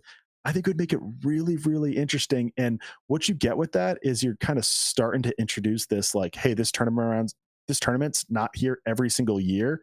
Like, it's a big deal when it comes around. And, every 2 years, it's still and the spectators, and the spectators can also plan, saying like, hey, in 2024, SoCal, let's, come up from Nevada, let's come up from Arizona, all these different places, we can now plan on it. Any words? Excuse me, I'm just sorry, I'm reading a chat and people are yelling at me because I was using the word acronyms when they are abbreviations. Acronyms can be pronounced as a word like NASA. You're right. I understand that. We're just kind of, it was more of a fun. I didn't know that. It was more, I think I knew that, but maybe I didn't at all. I don't know if that's even true. I think anyway, shout out Delta Warrior. Thank you for calling me out. DGLO is an acronym, but USDGC is an abbreviation. Yeah, sure. Yeah, which I don't know. I always thought it was an acronym. I was also, excuse me, I was going to say this is my take, and then Ben, we'll get over to your take is, and we know this, Todd, you had kind of mentioned it in the chat as well. Clubs have to bid on Worlds. Worlds is only on the East Coast because this year, just going into 2024. Go ahead. Did you say Worlds or majors? Excuse me. Worlds. Okay, my so bad. We're talking Sorry. about just a major being kind of like another 3 majors on the East Coast this year. Not a lot of places put in bids for Worlds for the 2024 season. A lot of times it is kind of not, I don't want to say the same, but not a lot of places have put in bids for Worlds because of how much goes in to running the Worlds and hosting that and everything tough. like that. It's a tough. big That's why endeavor. the last time we had Worlds out in Especially with Oregon was in spectators. 2014. I mean, yeah, especially with the sport is now compared to 2014. Like, yeah, we had Worlds in Kansas last year. You're playing on 2 separate golf courses. You can fit a lot of spectators, especially working with the town on different areas to park. Some places just don't have that, and it's so much tougher to figure out, hey, how is this all working with parking and spectators and players and everything like this? And so it just kind of worked out to where, once again, there are 3 majors. But I will say this, for when those 3 majors happen, they are on, I would say, very different types of courses. It won't be boring to watch. It's not like we're playing 4 golf courses in a row or like 4 USDGCs in a row. We have a big variety in 2024 of what we are going to see in those Absolutely. majors. Ben, go ahead. Yeah, so I think for like I agree with Evan. It's it's way too schedule wise, it's too populated. People are gonna get exhausted, and it's just gonna be a lot on the touring player's brain, just mentally wise, just playing major after major after major. And I liked Champions Cup. I kind of saw Champions Cup as like the Las Vegas of majors, something like eased in people to season. It's not like a crazy major where like it's still a major, but it's not a crazy major where you're throwing these insane shots and it's mentally taxing. I'd say it's one of the, you can score really well at WR Jackson. So it's kind of like, that's what I really liked about Champions Cup. It was like a major where it started to ease and then you build up to Worlds and USDG, and that's like the boom. And that's why I think, well, along with the history, I don't think Champions Cup has as much like merit to it. Right now, but yeah, I think that's all I was gonna say. I had something else, but I honestly forget what I was gonna say. But that's it. Champions Cup. I think. Yeah. I just can't stop thinking about this West Coast idea I had. I'm sorry, I got to go back to it. It's so cool. Let me go back on that. I think that's I've never thought that. I think that's a really cool idea. It could be like so-called Champions Cup, but it's like the History Cup. It's like you play where like disc golf like started and meant something. As long as we don't call it the History Cup. No. It could be called because I'm not on board with that. But it's something. That's what I'm saying. It could be something like that. Could be it's kind of like niche, like it's specialty where it's like, you get to go play where the stomping grounds of disc golf started. And what's the course where the Wintertime Open is? Oak Grove. What's Oak Grove? Is that the first course in existence? Is where the Wintertime Open is? Yeah, I'm pretty sure. Wow. Okay, I knew it was that an is early not course. a world's worthy course. But I'm just saying, imagine play on the first, play on the first course ever. There you go. That's one of those par 54 courses that Simon always wants. Yeah, I don't know if that. I don't think it's a par 54. Don't get me wrong, but okay, that's fair too. I don't know if that's like there are par 54 courses or like types of courses that could work. I don't think that one's it, but it would be really cool to see. I would guess it would have to be. Maybe it's a 4-round, half on a par 54 old style course and half on a ball golf course. I would guess if you're going to SoCal, likely it's going to have to be on a private property like a ball golf course. And as cool as I like this idea, don't nobody tell me it should be at La Mirada. Like La Mirada's cool, the history's there. You're not hosting an elite event, let alone a major event there anymore, unfortunately, with the amount that it weaves through the public. There's a reason why the Memorial's not on the tour. It's the same with La Mirada, unfortunately. Well, we only have one moving major, and that's Worlds. I mean, I think that's a little... Well, 1.5, because U.S. Women's for FBO. True. Yeah. But I think, well, we can count 2. But I think it's a little ridiculous that we don't have at least one more moving one. Can you look up online or chat, maybe mention this? How many majors rotate for golf on the PGA Tour? The Masters doesn't. I don't know. This is no, I'm genuinely curious. I want to know how many majors rotate. Now the thing, I want to know how many majors rotate. So, for people answering this, the Masters play the same course every year. The other 3 courses rotate, so they have 3 rotating. So they have 3 rotating majors with 1 consistent. So realistically, you look at our USDGC.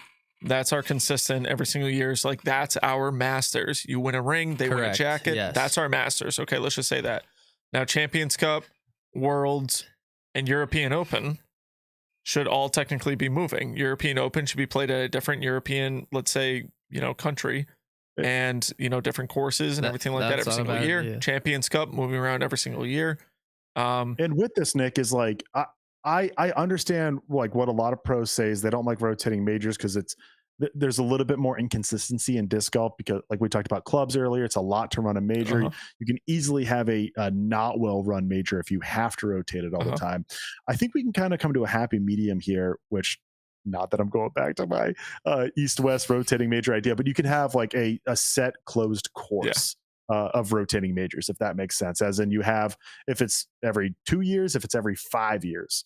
Like I think European Open could be one where, I mean, it's the European Open, but is it really the Finland Open? Because it's always in Nokia or Tampere. Which it won't be in a couple years. Don't get me wrong, it won't be, but it'll still be in that area, and it'll still likely be in Finland. But it'd be cool if that like hopped from like a rotation of 3 to 5 European countries. Obviously, people love the beast, but as you said, it's moving. Maybe this is the opportunity, just like International Disc Golf Center has the opportunity to change it up. Maybe this is the opportunity to then have it rotate between. I know the Kona Peach Day was an open, but maybe that is the European Open 1 year. Then 1 year it goes to Tampere, which still has fantastic courses outside of Nokia and the Beast. Maybe it goes to Sweden or Norway or Germany or other options like that. I think that could be really cool. But I think it's hard for it to be a rotating major in the sense of there's 50 different possibilities in every possible state and country around the world. I think that is tough. But I think a closed circuit of rotation. Yeah, I like Worlds getting the bid. I think like European Open maybe. There's if you look in the top 100 UDIS, I don't even know, but there's a lot of European courses that are like spectacular that don't really get highlighted on the Pro Tour. Like I think it's a no. I think Eurotour has highlighted so many, and they haven't even hit all of them. But there's so many on the Eurotour that are awesome. European Open is like the most no-brainer one to move it every year, and it would be a destination major. I think it would cause more people to actually go to these majors because it'd be like, oh, I'm never probably going to be in, let's say, Sweden ever again. Let's do this major or because it's I'm about it. It's more like a destination. Yeah. All right. Well, looks like you guys are going to work for the PDGA and start moving majors around.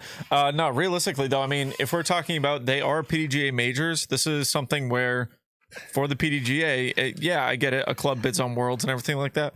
But the PDGA should be doing everything and anything, not saying that they don't, but everything and anything to make that Worlds or potential rotating majors in the future a kick-ass event in and of itself. It is a PDGA major. If they're only running, because the Disc Golf Pro Tour sucked up the National Tour, the PDGA doesn't have to worry about that anymore. The Pro Tour has that covered. Let the Pro Tour do what they do. They come out to every single Elite Series event. They set up, they break down, they do all these things. Same thing with the PGA. If you're only going to run 4 events a year, you should be at every single one of those until you've built up. In their defense, they do run like I believe U.S. Amateurs, Amateur Worlds, Pro Masters Worlds, Tim Selinsky. They run okay, so other let's say I don't know the exact number, but let's say 10 I understand events. Your point. Yeah, okay, I got you. Is that you can get to a point where the PDGA is the staff running those. Look, dude, they're running ads on Twitter now. They're making the money. They got it. They are making the money. That's a whole nother subject, but I don't think we're not getting into. Should we throw it into a giveaway before we true. Let's do it. Good point. Let's throw it into a giveaway. We got 2 more giveaways coming up. One of them right now. Evan, pick a number 1 through 10. Well, let's go 4. Bang. That's actually funny enough. That's what I was going to say. Caller number 4, if you get onto the show, you are going to win. Because I don't like the number 4. I just don't, when you pick numbers for sports. The 4th caller, you're going to win a 20-year buzz from Discraft. Start calling. Ooh. So start calling in. Evan, what's our next subject? You were talking about more stuff. We got a preview. We got to do an early preview of USDGC and Throw Paint. Yeah. So I know we've been bang to end the season. We do have a week off, so we will not have any events this weekend, but USDGC starts early. Yeah. I'll kick it off with, they of course are notable for their qualifying for both USDGC and Throw Pink. But I got word that there is the U.S. distance competition, which will be on the Monday. So not today. I'm guessing it'll be next Monday from 1 to 6 p.m. If I heard this correctly, anyone can register and see how far you can throw. You have to register at usdgc.com. Oh, that's there's awesome. a 5-hour window. So if that's not true, I'm sorry for reading it wrong, but that is pretty sick. If Our caller's on the line. And you get a caller. Welcome to the Nick and Matt Show. You are live on air. What is your name?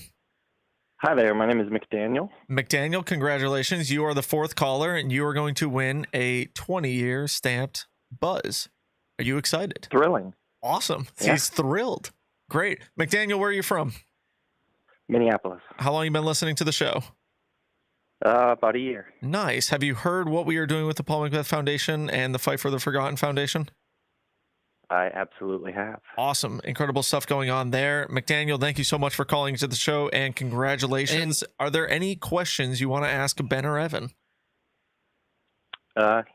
No questions. Just right. appreciate y'all. And McDaniel, I Macbeth. love what y'all do for the community. Exactly. McDaniel, appreciate it so much. Okay, wait, McDaniel, before you go, just text me your exact address where you are right now so I can find you. Yep. GPS Yes, location. appreciate y'all. McDaniel, thank you so much. Appreciate it. Thanks for calling. All right. Bye-bye. It is that easy to It is win a that 20-year easy. Buzz. Yeah, exactly. I don't even have a Unreal. 20-year Buzz. Insane. I Yeah. asked Paul to get me some when he was at Discraft. Never got any, so I'm gonna have to try to get some when He I go left up there. Discraft? No, when he was up there. No, just kidding. So I'm gonna have to go up there This is and get my own now. Of course, all thanks to the Paul Macbeth Foundation and Yes. Fight for Forgotten. The link to donate is still open. Mm-hmm. As Ben said, it's in the YouTube description, YouTube chat, Yep. Podcast description, maybe too. Yeah. All the good stuff. So All of it. I don't know if I misspoke or not, but I think it's still open for registration. Maybe if you head to usdgc.com. I don't know if you're legit there's about, no hey, I can cap? throw far. I go to usdgc.com and figure it out for yourself. That's gonna be the Okay. best way to figure it out. But you can, if you don't register, you can at least watch the farthest distance, farthest throwers in our sport from 1 to 6 p.m. next Monday. That's Eastern time. So that is a good intro to the Nick and Matt Show. Go ahead there when you're in Rock Hill and then come in and watch the Nick and Matt Show next Monday. Mhm. Nick, if you wanted to go throw, Chris is like, hey, Nick, if you want to be the U.S. distance champion, Yeah. could be you. I have a better shot of winning the U.S. Open. Just kidding. No, I don't. In golf No, I or don't. tennis? I'm just throwing just random stuff No. out there. I have no chance of ever in my life winning a distance competition. You can throw a disc pretty far. You just need a little bit of a hurricane. Not that I'm wishing a hurricane to come hit. Yeah, let's not wish just- those kind of Just for things, that, Evan. My like I'm not 10 gonna go there. seconds. 10 seconds But- after he Dude, throws the hurricane. can I'm come. so sick Yeah, of yeah. the bad weather But then that we've it's- been But having. then it's gone. Yeah, then by- it's gone like 10. That's what I meant. 10 seconds after. Yeah. It's gone. Boom. but- No, I'm not gonna laugh myself out of the room like that. I'm good. I know my strengths and weaknesses. USDGC Yeah. obviously been a long time event, but the course changes very often. Mhm. We got to hear a little bit about it last week, and the tournament director didn't even know if the course was having changes. I've heard some news about the caddy book looking pretty similar to last year, but it did have this asterisk like course is subject to change. Like it's not an official caddy book. They will make it official before practice starts, but I think there might be still some secrets up their sleeves. We'll see. We'll find out a little bit more next week. Yeah. But one thing I wanted to throw out is, of course, Throw Pink's run along this. Kristen Tatar, she played USDGC 1 year in MPO back before Throw Pink. Otherwise, she finished second in Throw Pink last year when Katrina was on fire and beat her outright, but has never won this event. So MVP Open, she's now never won. She's only played this event technically once, Throw Pink, and hasn't won. So that's going to be the storyline for Matt to not be able to hate on if Kristen Tar can't win this one. Not that I'm betting against her, but I almost just want to wanted to throw that keep up there. going on that conversation that we were having with Matt earlier, because I think there's so many things you can talk about with it, but I know we're kind of beating a dead bush at that point. I think Matt's take is because he's an old head disc golfer, and he's went through the Paul Macbeth Ricky, and I think that excitement probably just faded away from him. I think that's why he has a take. All of us are. Well, I don't know. about Something's wrong with him in the head. That's all I know. I think that's what it is. I think I'm at least fresh. We're not getting back onto this, but yeah, we did talk to the tournament director, Jonathan Poole, JP. We had him on the podcast last week. So if you guys want to hear a little bit more about that, we had about a 15 or 20-minute interview with him. So go check out our latest episode 157. About yurts only. And we were talking about the yurts, all the things that they're doing. I almost want to go to USCGC strictly for just the hangout aspect of it. It seems like there's a ton of stuff going on this year, and it sounds actually hella exciting. We gave away some VIP passes to people that were actually in Rock Hill. Funny enough how that worked. They got VIP passes to go to the USDGC this year. So just one of the benefits of watching the Nick and Matt Show live is you get a potential chance to win something with all these giveaways that we've been doing. The giveaways that we're doing with the Paul Macbeth Foundation right now, by the way, someone did ask this in the chat. We are not giving away the discs. Technically, the Paul Macbeth Foundation is, and they will be signed by Paul Macbeth himself. Which is way cooler than us signing it. Yeah. We should have led with that, Paul Macbeth. Yeah, I totally forgot to say that. Anyways, it is getting signed by Paul. Part about it. Yeah. I mean, no. Yeah. I mean, 20-year buzz is pretty stupid. He asked us to sign his disc. Yeah, exactly. And we were like, if you want to look, if you want to ship it better. to us, we'll pay for the shipping. If you want to ship it to us, we'll sign it for you. We'll ship it back. So I got to work on my autograph. It's so bad. For all the autographs that you're signing. I've signed like 10. How do you write the I in intern? Do you do like the, I don't know. I don't do intern. I write my name. I write my name. What do you mean? I'm not even known as the intern. I'm now known as Simon Time-Lapse Throwing Guy. At least right now. That's true. There you go. Yeah, and your middle host, Ben Kenny. I'm only saying that because like the amount of people that came coming up to me in MVP and fist bumped me was probably like 20. Like, yo, nice throwing with the time lapse. I'm like, thank you. Hell yeah, brother. I think that was kind of a quick little recap on the Throw Pink, the USDGC. Now I think next week we're gonna dive a little bit more into the picks with it. I probably will get some more stuff to talk about with it. Yeah, I'm hoping for some course changes. Like people love to hate on the mozzarella sticks or spooky Christmas trees, which apparently weren't supposed to be spooky. If you remember that, that's funny. Yeah. I'm gonna say this. I'm not really a hater of those. Like I wish they they were better. awful on hole 2 years ago when they were 2 feet from the basket. No, I wish they looked better, and they were a tad too close. But I love the idea, and I want to see more of it. Like I truly think like Maple Hill with all the Christmas trees, I truly think they should have a use the Christmas trees on the green to an advantage, and like not within 5 feet, but I do think it should be like, if you think about a shot, where's the easiest place to land? Like easiest, boringest, like bringing back Matt and boring golf. Yeah.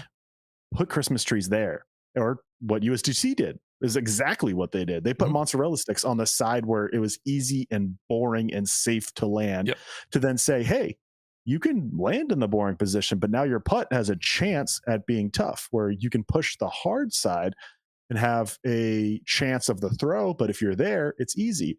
And people always got to be like, oh, the mozzarella sticks are lucky. But like, this is the sport we play. It's about like minimizing the chance of luck, or like the minimizing the risk of luck. And that's like woods golf. People are like, it's lucky. If you throw a dead down the fairway, there's no luck about it. It's only luck if you throw a non-perfect shot. If you are a little bit off, you could miss everything and get down to the green and you got lucky. Or you could be off your line and you hit a tree and go kicking off the fairway. That is luck, but that's for a non-perfect throw. We throw around the word perfect so often in the sport of disc golf. The commentators do it and they're like, oh, a perfect upshot by so-and-so. I'm like, no, that wasn't a perfect upshot, because a perfect upshot would have gone in the basket. That's what perfection realistically is. No, upshots from 200 feet and in, a perfect upshot goes in the basket. That's how you get the best score. Like Kenny would always say, the best shot in disc golf is one that lands 10 feet short of the basket. That's the goal. I don't know. That's the exact opposite of what some commentators will say. The commentators, I'm not arguing what they say. We'll say like Carl Cubbage back in the day on Disc Golf Monthly. He'll say all the players should be throwing just a little bit past the basket, because then they gave it a shot to go in. Maybe you get lucky. Maybe it throws in. If you throw short every time, you got no shot. That's fair. Hey, Evan, I just want to thanks for quoting me, bro. It's one of my favorite quotes. But I appreciate it. The 10-foot short. That's me, Kenny. Ben Kenny. My quote. Oh goodness, come on! I totally didn't know we're going with that. Yeah, I know. I saw you blank, so I had to explain it. Anyways, so I think and the reason I kind of bring that up originally was Maple Hill got so much traction when it came to how the course played this year. A lot of pros talking about certain things. Wow. Hole 9 was a new hole. So many things were talked about this week. Hole 9 was crazy. You know, if Maple people Hill. are good at playing disc golf as they were complaining, everyone would have beat Matty O. Agreed. I say that in jest, but like there Yeah. is some truth to it. I mean, realistically, though, I mean, people are talking about throwing perfect. You don't have to throw a perfect shot every single time. You really don't. Yeah, I don't. You I don't just like have to that. throw Like, a great shot, even a good shot. Now, someone will say like, "Oh, I hit a tree 380 feet down the fairway." Okay, you didn't throw the off to the right. Okay, well, you threw the disc too hard, then it flipped over too much. That wasn't the intended line. Like hole 16 at Maple Hill is same thing with like hole 3. There are a lot of holes at Maple Hill that I love, but the Kevin Jones slip ace hole, hole 16, I think is such a beautiful hole. You see players like Calvin Heimberg throwing eagles on it. You see Kevin Jones throwing like flippy D2s on it. It's a really, really cool dead straight shot that you got to throw it over 400 feet on a rope to get to the back. I think it says it plays like 510, but it's obviously slightly downhill. But players are just throwing these laser beams. Now, people are getting mad because they turned it over or like didn't turn it over enough and they're going out of bounds or they're hitting a tree. I'm like, you didn't throw the intended shot. Now, it's very realistic to actually throw that shot. You don't have to throw it perfect, but to get through and get out to circle 2, circle 1. So then it's like, okay, what do we consider a perfect shot? Is that getting into circle 1 every single time? I just think that there's so many different, like Maple Hill, people have talked about the flukiness of it. And when I walked it this year, and I haven't played Maple Hill in a hot minute, but as kind of walking it and watching players play it this year, I mean, there are holes that I don't like, don't get me wrong, but it didn't feel fluky to me. Just players were throwing good shots. Yeah, or bad shots. Fluky to me is like a fairway where it's like just, there's a gap you hit and there's a bunch of trees in front of that gap. That's fluky to me. Yeah. I think there are those courses, but it's not. I think Maple Hill has a direct. Four. I think it has a direct line on every hole that you see that you have to hit, and it's up to you whether you hit it or not. People, this is also kind of coming from Westy Acres right now too, where he had said in the chat, hole 6 at Maple is trash. Now, we've heard players play this. Get off this because we've I'm heard players. All night. So hold on. Let's go. We've heard players talk about this. Gannonburg, Culver, they don't like hole 6, and I'm trying to hate on hole 6, but I can't. I actually really like the difficulty of hole 6 because it is not a long par 3. It is not. There are 2 different gaps to get to the basket on hole 6. You can either throw it dead straight, about 350, 360 feet, and you will have potentially a circle 1 or a circle 2 putt, and that is a good shot on the hole. Or you can try to turn it over a little bit and get clean through the right side gap and get even closer to the basket.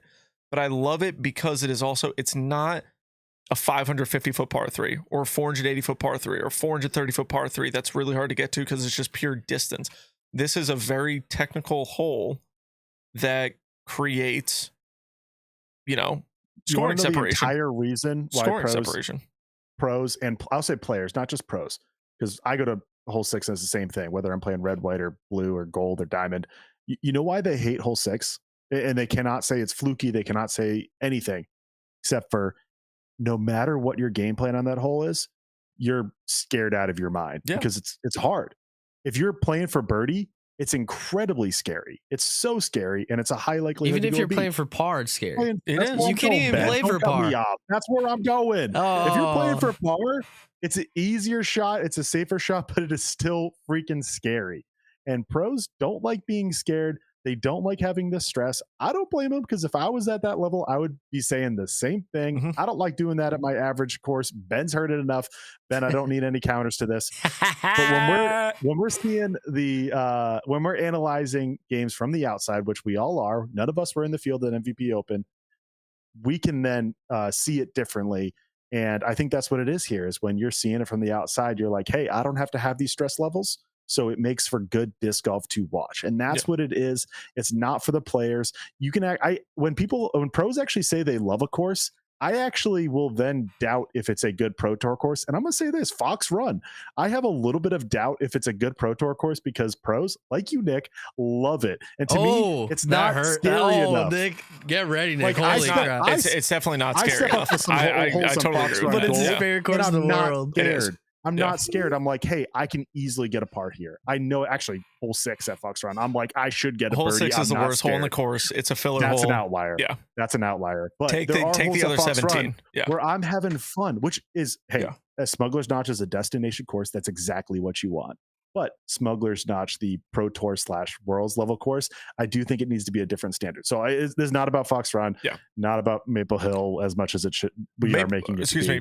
We'll end it like this. Fox Run is not the hardest Pro Tour course out there by any means. I just think it's the most enjoyable to play, and I have the best time when I'm playing it. And that's I'm not doubting that one bit. I don't think I've said that it's the best Pro Tour course, but I think I have said that it. It's your favorite. I know I've said it's my favorite course. Not the That's best a different for category sure. of But Todd, I think New London, once players play it, is a Pro Tour level course. From what I've seen, I agree with that. New London looks like a course where I don't know if every hole, but there's a lot of holes where you're like, I'm nervous for whatever I'm going to try to do here. The first 6 of them, especially. Yeah, the first 6. We want more nerves, like disc golf. Like I want players to think about their shots.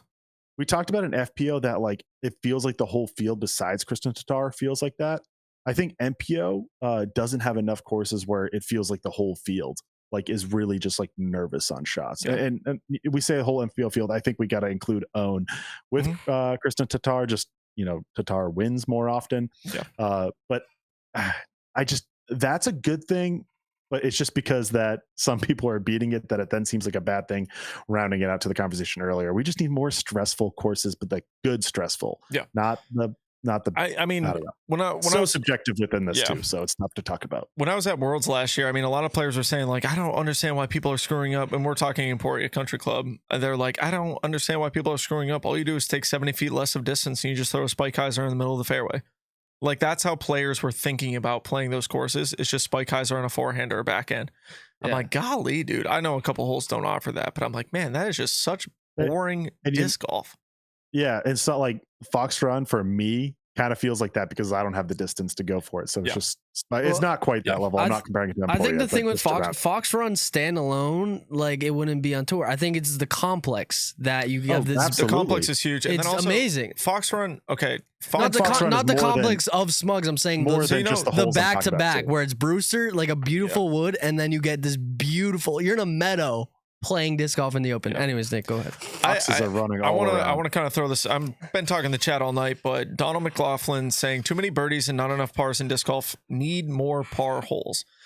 I can somewhat agree with you on that, but at the same time, I don't want to see like 580-foot par threes or 490-foot par threes just over and over and over to where people are just ripping shots 24/7. Like I don't want to see so many tweeners that like 3 people are birding it around or 2 people are birding it around. Like we had that at Glendevere this year where one of the holes, everyone just took a 3 on it with maybe 1 or 2 twos on it. And that's just the worst. That's the worst. Now at the same time, you can get. We don't have big enough properties right now to have a lot of better par 4s. A lot of our courses are in parks and they're designed as, maybe as well as they can be, but we don't have, like 250 acres to just design a perfect par 4, par 5 style course with some par 3 sprinkled in there. We don't have that right now. And with that like thought of like there should be more pars, when I was like really, really getting into like pro level disc golf, like, I mean, I think back to like, I think it was probably 2018 Kona Peach Day. I remember watching that and scores, winning score was like -58 or whatever for Eagle McMahon. And I'm like, oh, like I love Kona Peach Day, but I'm like, I just hated those scores. And I remember just like disc golf needs to figure this out. It needs to figure this out. I've come a long way. Again, this is subjective, to then like really realize, you know what, like disc golf, like it's a different mentality than golf scoring. It's not necessarily deuce or die, but like birdies just happen a lot more. Birdie or die. It's more a birdie heavy sport. It just is what it is. Like we can talk about, hey, we need to make putting harder, but that is like a big reason why. Sure, we can do things to make putting harder, but it's always going to be easier than golf. It always is. You're literally putting from an elevated stance. You have no ground play when you're putting.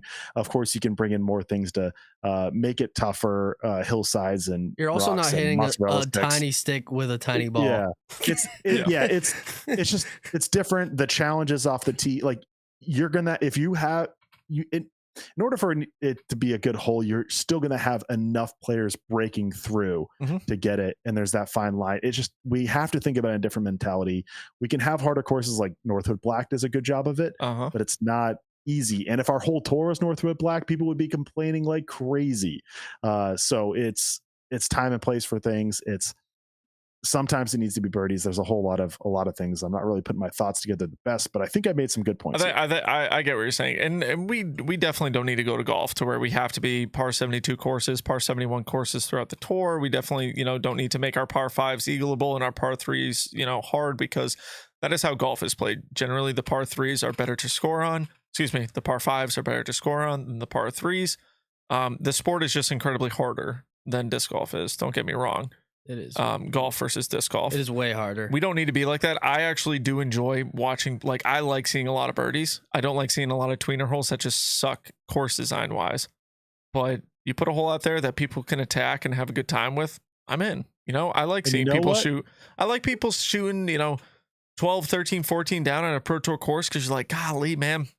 As someone who's played a lot of them, like the tour courses, I can look at that and be like, dude, that's a sick round. What's that going to be rated? Like 1080, 1090, and then you just know it's a good round. And for me, that's the preserve. I think every event, I think if it's spread out and there's enough, I think variety is good. Like, to me, that's preserve. Birdie or die course. Ben, you're speaking my language I here. think Maple Hill, there's a perfect placement for Maple Hill. I think there needs to Except for hole 18. I'm just saying. Sucks. I think there needs to be. No. I'm saying the event. I think there needs to be variety. We need birdie or die courses. We need tough courses. We need golf courses. We need fully wooded courses. I just think that makes more excitement. It makes more people fan of the sport. Imagine if we were playing all on golf courses this whole time. It'd be like, okay, I've seen this. All right, now tell me this. We've seen this in the past, like in 2021, but I think the tour has really kind of grown and become a good tour of variety. Now, like me personally, we could have a little bit more woods, but I think I think we're at a good state. And I want to say this and kind of rounding it out, but Nick, I know you were about to say something more, so you can bring it back out if you really want. I thought U.S. women's at the regulator was phenomenal scoring. The hot round for the entire weekend was 8 down by Owen Scoggins. She had 11 birdies, 3 bogeys, and 4 pars. Like, that should be the hottest round in a weekend. Like, not quite double digits, but a lot of birdies. That's totally attainable. If you give these women a shot next year, I'm sure someone could beat that, but it would probably be about the same range. You saw all the women at the top all had so much green, getting a lot of birdies. It just looked like good scoring, but it wasn't like we're watching like 16 down win the tournament. Like, there is levels to it. So I thought that was phenomenal. Again, big shout out to the crew at U.S. Women's in North Carolina. Yeah. They did fabulous, and the women playing the event put on a show. I'm excited to watch some coverage for that tomorrow when I'm sitting in my truck at work. We'll actually get some time to be able to watch it. So there you go. I think the last thing that I was really going to say on it, and this is in an unrealistic world, but if we took every single tournament, made it 2 different courses, 1 golf course and 1 course at like Maple Hill, what if we put the second course at Kettlebrook? You know what I mean? And then we have the best of both worlds. We have a wooded course and we have an open course. Do you think that's possible? I mean, for every single event to do that, no, but I'm talking about in like a perfect world. I like seeing 2 course tournaments. I think the variety changes up, especially on 4-round events. One of my favorite reasons why I like Ledgestone is because you have 2 completely different style of courses, and Smuggler's they're both Notch or GMC. Smuggler's Notch, yeah, GMC. Name another one. Glendevere was 2 different courses, but I couldn't tell you the difference. And I know this was the There were first 2 great year. courses, but they were kind of the same style both times. Yeah. So it's not the same. Yeah, it's not the same, but it is a good setup. Do we have with this? I might be not thinking, but do we have a 2 cores, but they're both wooded option on tour at all? That's a great question. You're thinking of the tour. I'm trying to think. Milo would be the closest, I think, that we're talking about. Fairly open, but fairly wooded. But I'm saying Milo's like the most wooded, open you can wooded, get while having wooded back to trees. wooded. Like, I'm talking like WR Jackson back to. Then we don't have that. No. At least I don't think I so. don't know. Brewster Ridge. I can't think of one. I'm sure, like, as we hang up and I'm lying in bed after this. No, I'll I be really like, want to think about it now. I said that. We don't do anything in the Carolinas. Champions Cup is only 1 course. So I think that's what the tour's missing: 2 wooded courses. Double wooded. Double wooded. We're never going to see 2 wooded in courses. one event. The main reason is because you have to look at it spectators as well. Yeah, I've heard this take before, but obviously it's going to be different for next year. But if you think about how the tour starts and then gets into Champions Cup, think about how wild it is that we are playing all these more open courses. Yeah, we get Waco, which is half and half, but we really don't get a true woods tournament And then all of a sudden we hit the first major of the year and we're like, Dang, totally here different you style go. of disc Yeah. golf, which is Yeah. awesome. And I'm not knocking it. But it is weird how we go open and we like have all these players. Okay, these players are doing the best. They're getting off the hot starts. Now we're going to see a whole different. And that's what we saw with Isaac Robinson. Yeah. Obviously, Tatar started off good and won. But an MPO, Isaac Robinson was playing like garbage. I'm going to say that because he won 2 majors this year. I think he can handle it. But he was playing very bad to start this year. Missed cash a few times. Was not having a great start. Gets to Champions Cup and whoops the field like he did.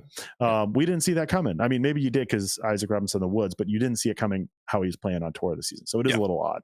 It is. But, Man, 2 wooded courses would be so fun. I'm curious where the best place. I could see want that it. happening in I like think North it needs to Carolina or happen, something like that. Like, so you can sacrifice spectators for one, but even so, spectators, like, I don't know. I think once disc golf gets to a point where maybe it is PGA level, like spectators wise, I'm not saying I don't know if it'll get there, but where it's a lot, I don't think it's there yet where we have to worry too much about spectators. It's not like 20,000 people are coming to the course. It's more like 4,000 maybe. 4,000 is a pretty good weekend, I think. Yeah.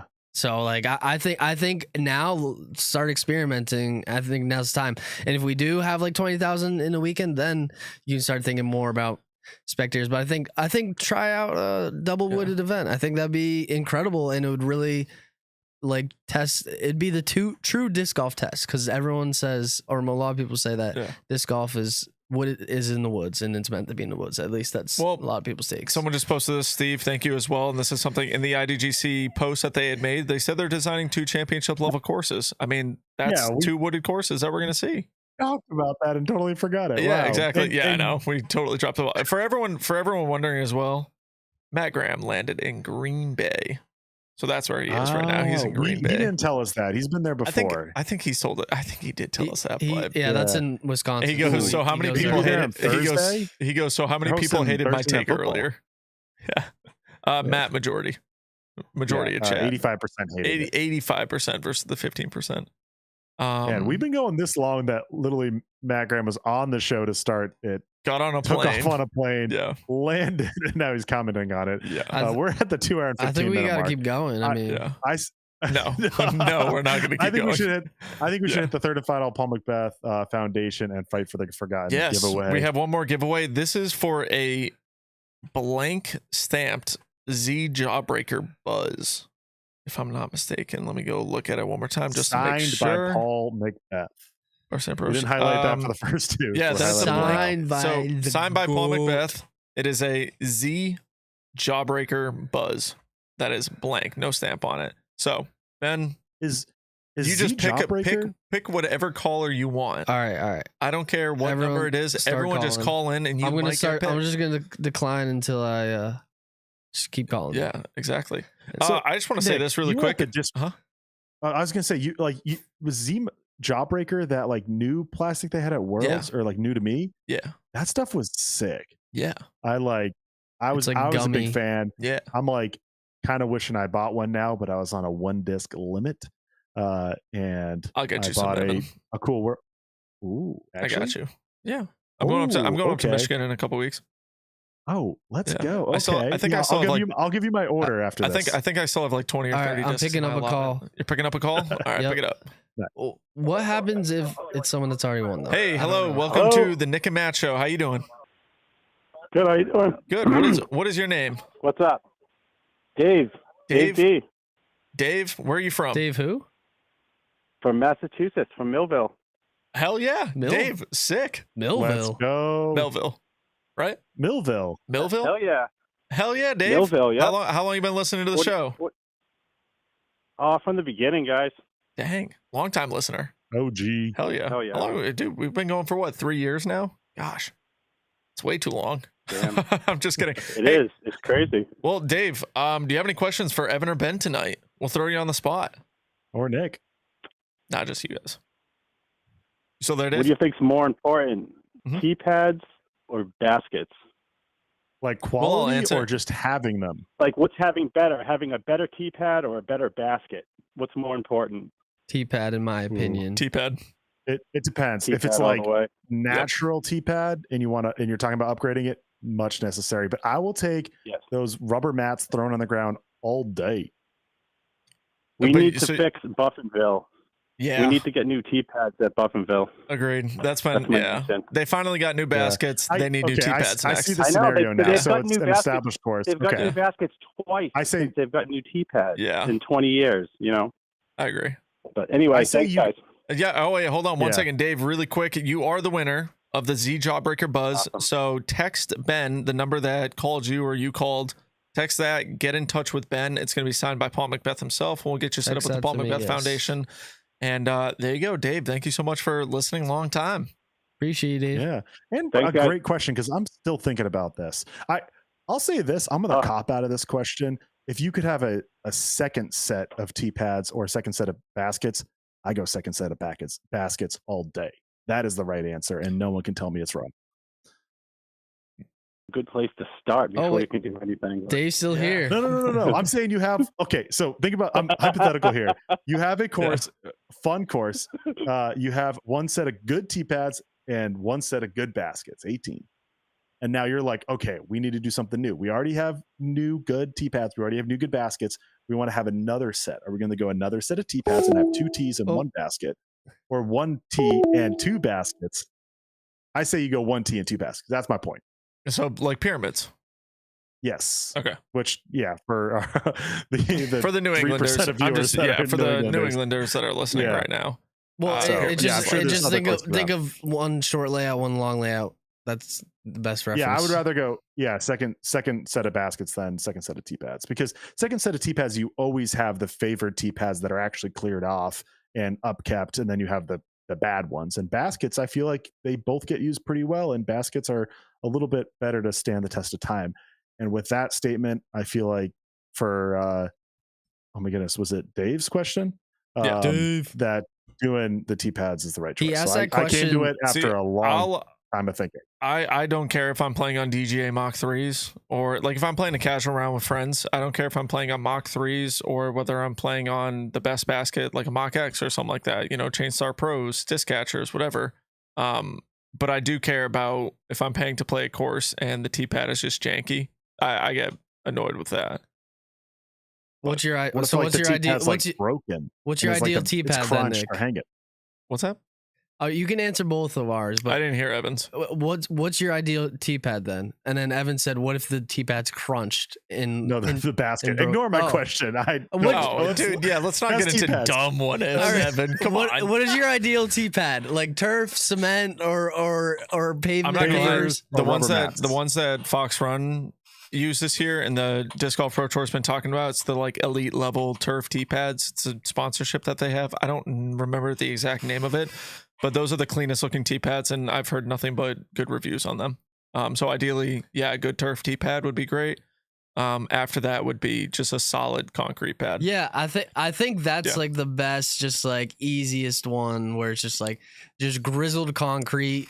Sure, it'll scuff up my Grizzled. shoes and break them, but No, I feel good about concrete's my planting on least them. favorite by a mile, and I understand it's Oh! situational. Oh, Like the grip is good. It's just like, okay, disc Oh. golf is so much more to me than just like the best way to throw the disc. Like that's why I like a wooded in general, like a wooded course better than a wide open park course, because it's like it feels better to be in the woods, and a tee pad is part of that.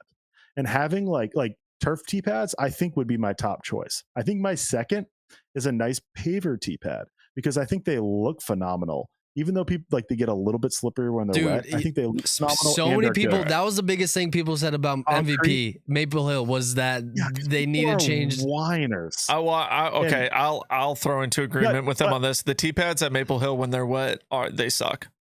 Okay. They do. I I think they're I beautiful heard from tee pads. multiple pros. I think they're beautiful tee I pads. do- I think Gage they was look out with incredible. a blowtorch trying to blow them off. Yeah. Not Yeah, blow them well- off. Like dry them up. Sorry. Dry them off with heat. Yeah, I actually I want to put this challenge to Maple Hill, and like obviously the team there, Gage and the whole crew, do a ton of work. So this is adding another thing to their bucket.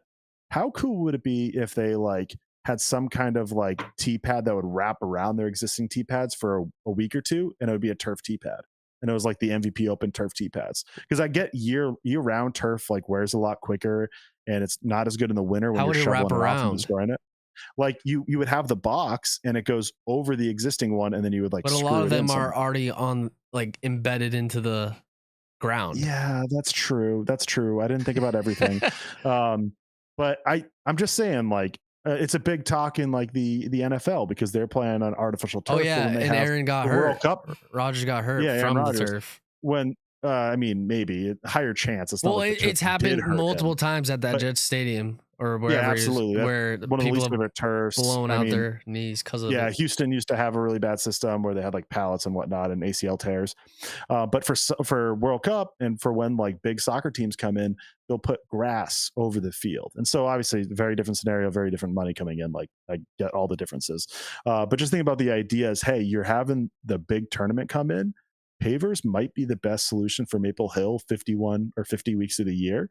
But when the MVP Open comes rolling around, maybe they do something special that like makes the best tee pad possible for the pros, and maybe that's a bigger pro tour thought and infrastructure for the future too. So Yeah. I'm just throwing out there. Daniel, I think we've not exhausted this But episode. If I'm being one honest. more. Daniel from Texas said Matty O said he wanted round tee pads. What are your thoughts on that? Okay, so and it's funny because I've been Great jamming question. says I need to hear you guys' thoughts on round tee pads though. Oh, I didn't even see that. if you don't have to like step up onto the tee pad, then it doesn't matter if it's round, square, triangle, whatever. Like as long as you don't have to step onto, like if I don't have to jump up 2 inches or 3 inches to get onto the tee pad, I mean I don't care what I'd say the only shape it is. only thing I think about with circular tee pads, just the way circles are shaped, you might have more of an advantage than with just rectangle because you can step to the left or right mount more. But obviously everyone will have the same advantage. I'm just saying maybe it might be harder because you need a big circle. If you have a small circle, you can't really step on that. You need a big one, so it might exploit the hole more than the course designer wanted. That's the only thing I'd think would be a con of circle tee pads.